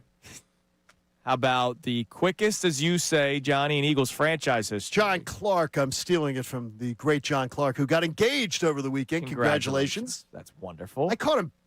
Look, like it was through a bridal magazine, I think, yesterday. It was so boring, that game. He's a busy man. He's got stuff to do. Quickest game Eagles franchise history. How about second quickest game in the history of the NFL? The shortest game you would think was like back in the like the 40s when all they did was run the ball. 1996 game lasted 2 hours and 29 minutes. It was a 26-19 win for the San Diego Chargers over the Indianapolis Colts. I know you know that game well. That's when Jim Harbaugh threw 4 interceptions, John. you had him on your fantasy team. Jim Harbaugh. It was a bad, was that bad 90? loss. What year? 1996. Wow. Yeah. Quickest game in the history of the NFL. So Eagles. There you go. Eagles second. All right. Give us a text message, Connor. Anyone feeling better after yesterday's game? And then we'll get to your 3 observations from the rest of the NFL. Yeah, there are a couple people feeling better, and some people are annoyed with the up-and-down nature of the fan base. Damon checks in and says, I personally hate that this fan base is so easy and quick to pull the plug. It goes from, yes, we're the best team in football, to, oh, my God, these guys suck in such a short amount of time. So many people on and off the bandwagon. And he compares it to living up in North Jersey surrounded by Giants fans who he says are always on board with their team, win, lose, or draw. Oh, that's so ridiculous. I know. That is so ridiculous. I got a good – Sean Marash has joined us before. Does a Giants podcast on WFAN. Yeah. Couldn't be a bigger Giants fan. And the Giants fans are absolutely ridiculously jump off the bandwagon. Yeah. Go look at the crowd yesterday, by the way, at kickoff. Oh, dead. Of Giants commodes. No. When I tell you the kickoff, someone took a picture at 12:59. It was a third full. Yeah. So don't give me that garbage about the Giants fans. Please. Connor, your brother also a Minnesota Twins fan? He's Minnesota across the All board. right, Minnesota through and through. He's a mama's boy, isn't he? They just made a big addition. What'd they do? The Twins. What'd they do? The Josh Bell. Ooh. Boy, he's on his 19th 80th team. Josh Bell, man. Man, he really is. 33 years old. Josh Bell, let's see. Josh Bell, what is he still going to hit? What, 23 home runs, though? Probably, yeah. Yeah, he hit 22 last year for the Nationals. Yeah, that's good. That's a good pull by me. He's played for the Pirates, Nationals, Marlins, Guardians, Padres, and Diamondbacks. And now how did he say Nationals twice? Yes, 2 stints with the Nationals. Man, that's incredible. And now he's going to Minnesota. By the way, if I hear one more Phillies fan, it's just a little anger management. If I hear one more Phillies fan tell me this thing, they got to go do whatever it takes to get Byron Buxton. And that means giving up Painter or Miller. No. I think, didn't they already announce that he's not going anywhere? No, that's not because somebody who is one of the big insiders with the Twins says, no, they believe that the Twins would absolutely, in the right situation. Sure. But they want a top prospect. No, you're not giving up Andrew Painter to get a guy who plays 90 games a year. Those 90 games, they're great. And they say he won't go into the paint. It's not his game. That's $1. I didn't say anything. What? We know exactly what you're talking about. You want to go into the paint? All right, Connor, what do you got? 3 observations for the rest of the NFL. All right, let's start with the top team in the AFC. Bo Lever, stand up. I've been on the Broncos all year, and they are now 12-2, top seed in the AFC after their 34-26 win over Green Bay. Where are you guys at with Denver right now? I loved that game yesterday. You enjoyed it? It was a fun game. Yeah. That was a fun game to watch. And Connor, I got to tell you, I haven't seen him do enough offensively this year. That was his best game of his career. Best game of his career. Yeah, he was awesome. Tremendous. And that's why you shouldn't be scared of that Green Bay defense. Well, especially without Micah Parsons. Yeah. 4 touchdowns, all different receivers. Cortland Sutton, Troy Franklin, Lil Jordan Humphrey, and the best one of them all, Michael Bandy. Is that Lil? Yes, like Lil. Yep. And when Michael Bandy scored, I said, all right, I watch a lot of football. Who the hell is Michael Bandy? I had no idea. Sure enough, I looked him up. He's been in the NFL this is his 4th season. but he's only logged statistics in 2 of them. I had no idea who he was. Back in 2022 with the Chargers, he was not on an NFL team last year. Wow, that's amazing. So he had a gap year? Yeah. I don't know. I have no idea who the hell Michael Bandy is. He played for San Diego in college. Wow. Okay. And he Shout out Michael Bandy. He also played for the Houston Roughnecks in the XFL. Wow. Oh, big time stuff. This guy has bounced around and scored a touchdown in a big game yesterday. That's fantastic. Speaking of Houston, the Texans go out, and I know Arizona stinks, but they went 40-20 over the Cardinals. How much are we buying the 9-5 Texans and that stellar defense as a true player in the AFC? We're not allowed to. What do you mean? We're not allowed to take the Raiders game into consideration. Can't take a Cardinals game. Okay. Texans have been playing well for the last. Isn't that the rules, or am I violating the rules? When was the last time the Texans lost a football game? Yeah. No, I mean, no, that's what I'm saying. Are we violating the Texans have rules? beaten the Cardinals. All right. They've beaten a lot of bad teams. They beat the Chiefs last week, the Colts before Chiefs the have Bills been playing before terrible. that. They had a 3-game winning streak of Bills, Colts, Chiefs. That's impressive. I got to tell you, I'm saying the Bills are okay. Bills have lost a lot of bad games. They've won 6 straight games. One of those wins was against the Jags. They've won 7 of their last 8. Gotcha. But we're not counting games against bad. No, but when you play bad opponents, we don't count them, right? We're not just talking about the Cardinals. Totally different scenarios. I love, by the way, different. Houston's defense is wild. Yeah, it's really wild. Really good. And the sideline to sideline, they look like a cheat code. They look like their pursuit is. Look, it's going to fall down to whether or not Stroud is protected, which that's been the issue with the Texans. I don't think the offensive line over the years have been horrible. I don't think they have enough offense. But 40 points. I mean, the Cardinals have been a scrappy team defensively. So for a 40 spot yesterday. Yeah, I mean, the Texans are playing great football. And supposedly Gannon is from the pregame shows yesterday is completely safe because ownership says they don't believe that he ever had a quarterback. So they're gonna draft a quarterback and could be let him have a chance. We'll see. Last one I got here. I got to disagree with something you guys talked about earlier in the show. I don't think the Panthers losing to the Saints was good for the Eagles. Why? They lost 17-20 to the New Orleans Saints because I want to see the Panthers win the NFC South over the Tampa Bay Buccaneers. You talk about teams with experience. The Bucs have a little bit.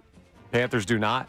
And I would much rather, if there was going to be a matchup for the Eagles and the Bucs potentially, for whatever reason, seeing the Eagles or the Panthers, I'd take Carolina 10 times out of 10. I think Bryce Young would pee himself in a playoff game. I agree. Okay, let me ask you then confidential. I mean, it's just looking ahead. Yeah. No, looking for the Eagles. We are live on the air. Nobody's listening. Buccaneers. I didn't do it. To the Buccaneers. So you want the Panthers to win. Yeah, over the Bucs. Okay. Whoever wins the NFC South is going to face the runner-up in the NFC West. So you're saying regardless of who it is, they're out. Regardless of who it is. No. What I'm saying is this. We would like it as Eagle fans to see that team get knocked out, right, in the 4-5 game. Yeah. So who has a better chance to knock out that team to help the Eagles? I think that I'm going to take my chances that Baker Mayfield in Tampa in January could knock off the Seahawks or could knock off the Rams or knock off the 49ers. Okay, I don't hate that thought process either. And take them out of the Eagles' path. Because all I know is this. They're going to come to Philly. They're not going to come. I'll take my chances. That's a strong argument. I don't disagree with that was a very strong confidential argument. I just don't want anyone to hear it. It's a shame nobody heard it. There you go. All right, Connor. Good job. All right, coming up next. I'm still bothered by your whole family being the Minnesota thing. Yeah, well, they are how they are. Every Your family brother- has a good egg, and Connor's a good egg. Connor, don't even go to the will reading. Someday, I hope your mom lives to 105. I hope so, too. But don't even go to the will reading. He's getting everything. That's fine. He can have it. Coming up next. I got everything I need. You're getting like a kitchen tray. Eagles beat the best team in football, the Las Vegas Raiders. Exactly.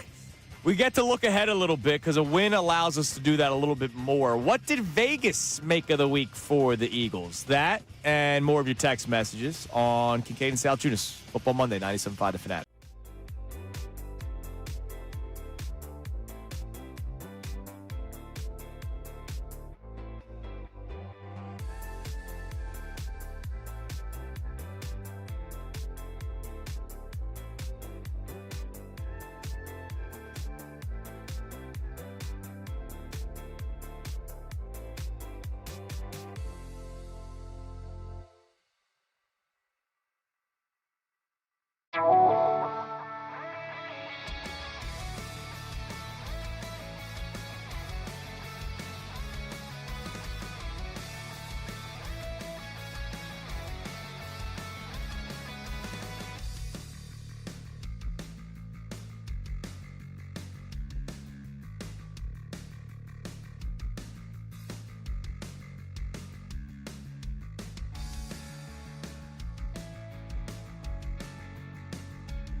is 9:41 here on Kincade Salciunas 97.5 The Fanatic.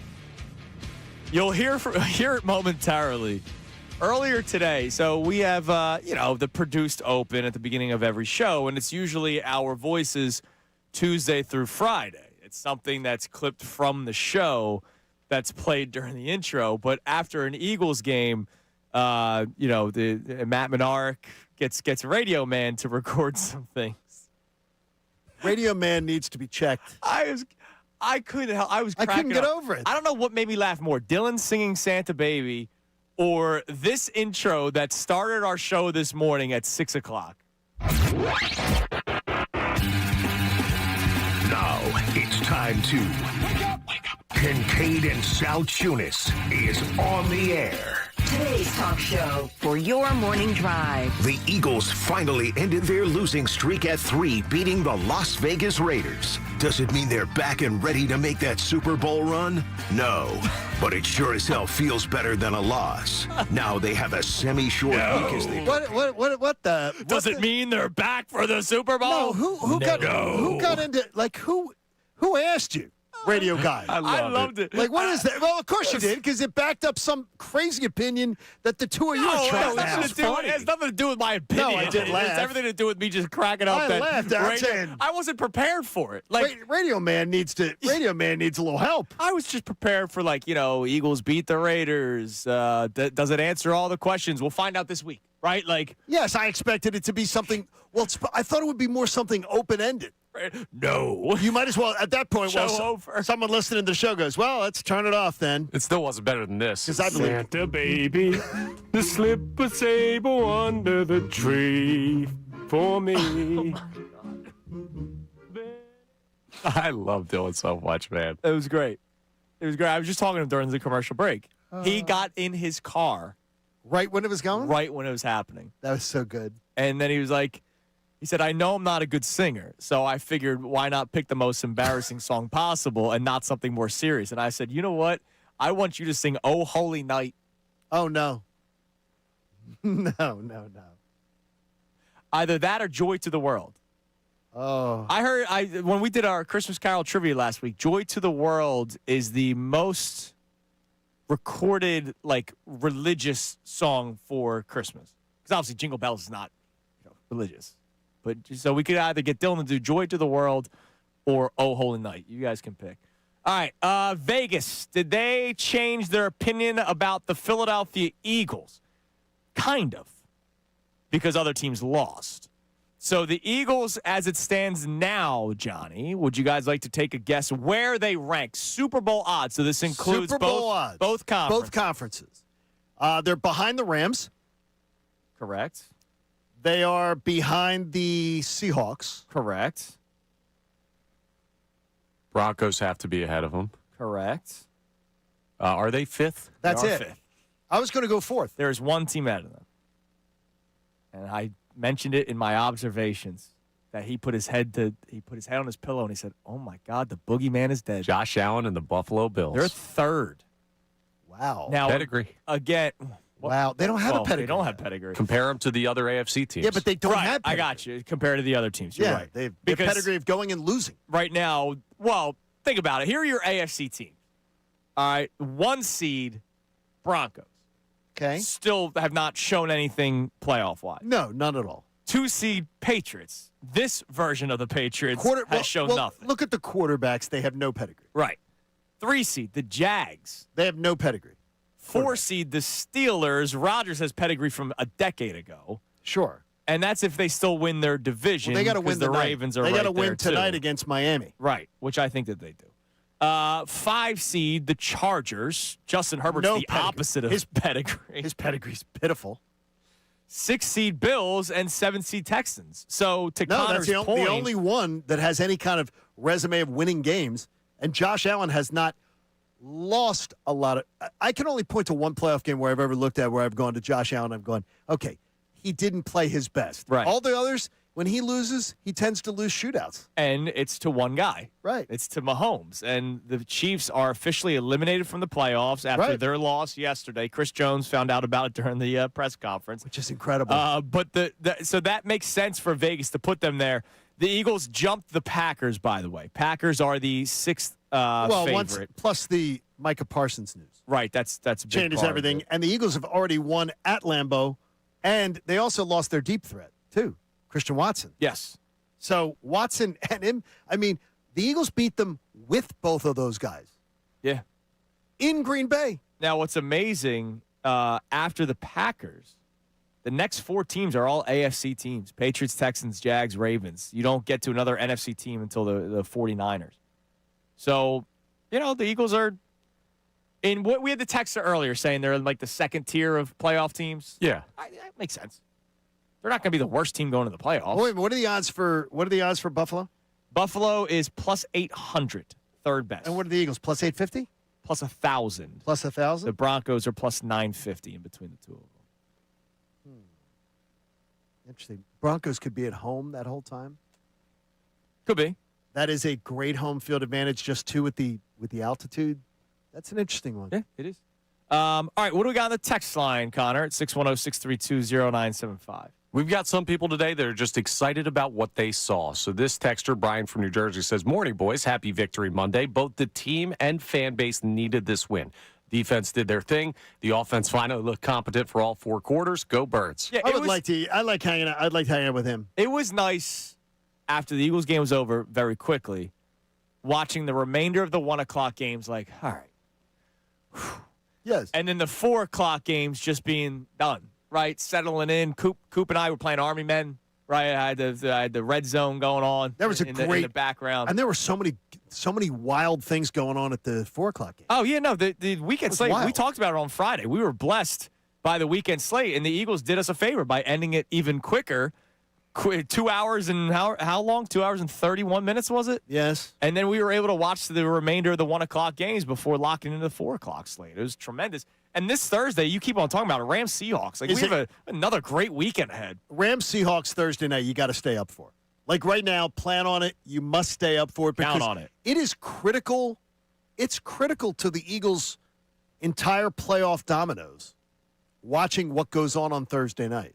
It's a big, big game. How about Saturday night? After the Eagles-Commanders game, we have Packers-Bears. Packers-Bears is huge. 8:20 kickoff. And I'm telling you, I go back and forth about what I want to happen. Because in a big way, right now, I'm leaning towards go Pack go. I agree. You at first said they should split. Right, and now I'm go Pack go. I'm leaning towards go Pack go. Because I'm not scared to go to Green Bay as the 2 seed and win a game there, especially without Micah Parsons, without Watson to stretch that field, with our defense being able to travel. I'm not like I think I'm going to go Pack go. Connor, you with me? Yeah, because I don't trust Jordan Love. Not that I trust Caleb Williams, but I don't know. The only person who trusts Jordan Love is working on the next show. Yeah, one of the property brothers. Biggest Jordan Love. We had a little outside Philly beef over the weekend because I'm a believer and he's a Jordan Love guy, so I got to talk to him about that's that. right. Yeah, you prevailed. Checkmate. Let's go to Ron in Wilkes-Barre. What's up, Ron? Hey guys, thanks for the call. First thing, I just want to say, pump the brakes on playoff type stuff. I what do you don't know mean about this? I think it's not just an X's and O's thing with the team. I think there's something going on, in that locker room, which is more cancerous than like an X's and O's thing sometimes. That's not true. Tell me what you've observed in the locker room. I just think the whole offensive coordinator thing, the A.J. Brown thing, the Hurts thing. Again, I know it's a narrative that's outside, but you're getting people saying these things about them. Some of it has to be true. Here's where I'll side with you, Ron. There's been already too many whispers about Hurts stuff. But cancer is the word. And I'm not talking about the use of that word. I'm just talking about a cancer. Like enough to keep them from winning. I got to tell you right now, they're a happy bunch. They're a happy bunch. So that's not. There may be personal little squabbles going on, but this is not a fractured. This is not a fractured locker room. I can tell you, if you're hearing that or you're believing that, that's false. Well, I guess, like I said, I just want to see what happens in the next couple of weeks. But my main reason I wanted to give you guys a call, you brought up something about A.J. Brown, A.J. Goen, and I have a hot take, but it's not just to get in attention. I want to see your guys' opinion on this. Sure. Get rid of AJ and get rid of Jalen Carter. I know you're going to be like, no, but look at how we've been performing, and he's not playing his best this year. He had some good games, but look what he can do. Well, and he's been dealing with a shoulder injury since preseason. Yeah, Jalen Carter's a beast, dude. And you're not getting rid of Jalen Carter. You don't win the Super Bowl last year without him. I mean, Jalen Carter's fantastic. He's the reason why you won. He's been playing injured all year, and he's been great. And by the way, you won your first game without him yesterday against the Raiders. You've been losing without him. Yeah. You've been doing anything without Jalen Carter. He has not played his best this year, but it's because he's walking around with two bum shoulders. Oh, my gosh. That was a take. He's one of the most double-teamed players, defensive players in the NFL. He faces one of the most double teams in the NFL of any player. So as you talk about it, when you're playing with bum shoulders, and he's one of the most double-team players, his impact is huge, and then his impact is for other players. Other players got to step up when he's drawing all that attention. Right. Now, credit to Jordan Davis and Ajomo for having great games yesterday. By the way, Ian Rappaport, less than a minute ago, Christian Watson, not a major injury. Oh, thank God. I don't want to see anybody like where you hate seeing guys go down like that. No. Because I'm always thinking next week we'll be talking about it. Oh, yeah, absolutely. You know what I mean? It's like something happens to you. Well, when he grabbed the shoulder, you start thinking, collarbone. I don't think he's playing this week. All that kind of, because he fell down on it hard. I don't think he'll be playing I don't think he's playing Saturday night. If it's an injury still. Dude, it's Packers Bears. Yeah, I don't know though. That looked. You know what I mean? Like that did not look good. It did not look good even when he exited the field. Not only is it Packers Bears, the Packers are still. They still need to stay on top of the Lions to win to get a wild card spot. No, they're a game and a half up on the Lions with 3 to go, and they swept the Lions. Right, but I'm just saying. No. They got they're fine with the Lions. They're fine with the Lions. The Lions are 8-6. They got Bears, my Ravens, and they're fine. And then the Vikings to close out the season. You're really rooting against the Steelers tonight. They're not going to lose. You don't know. I can't see the Dolphins. Dolphins are playing great though. Yeah, They've been playing great. It's going to be 25 degrees out there. Hey, that Dolphins team. They do not. Did you see what they did yesterday? Yeah, they were out there with their shirts off, trying to work through the cold. Yeah, how'd that work for Matt Collins? Yeah. Hey, H&H Heating and Air Conditioning made a donation to the AACR, and you can too, the American Association for Cancer Research. Go to 975thefanatic.com/AACR. I'm living proof that cancer research saves lives. Damn right, Johnny. All right, we're back at it tomorrow morning. We got post-show headlines, so check that out on YouTube. It's the post-game edition of post-show headlines where we further our discussion following, finally, an Eagles victory. Middays with Mark.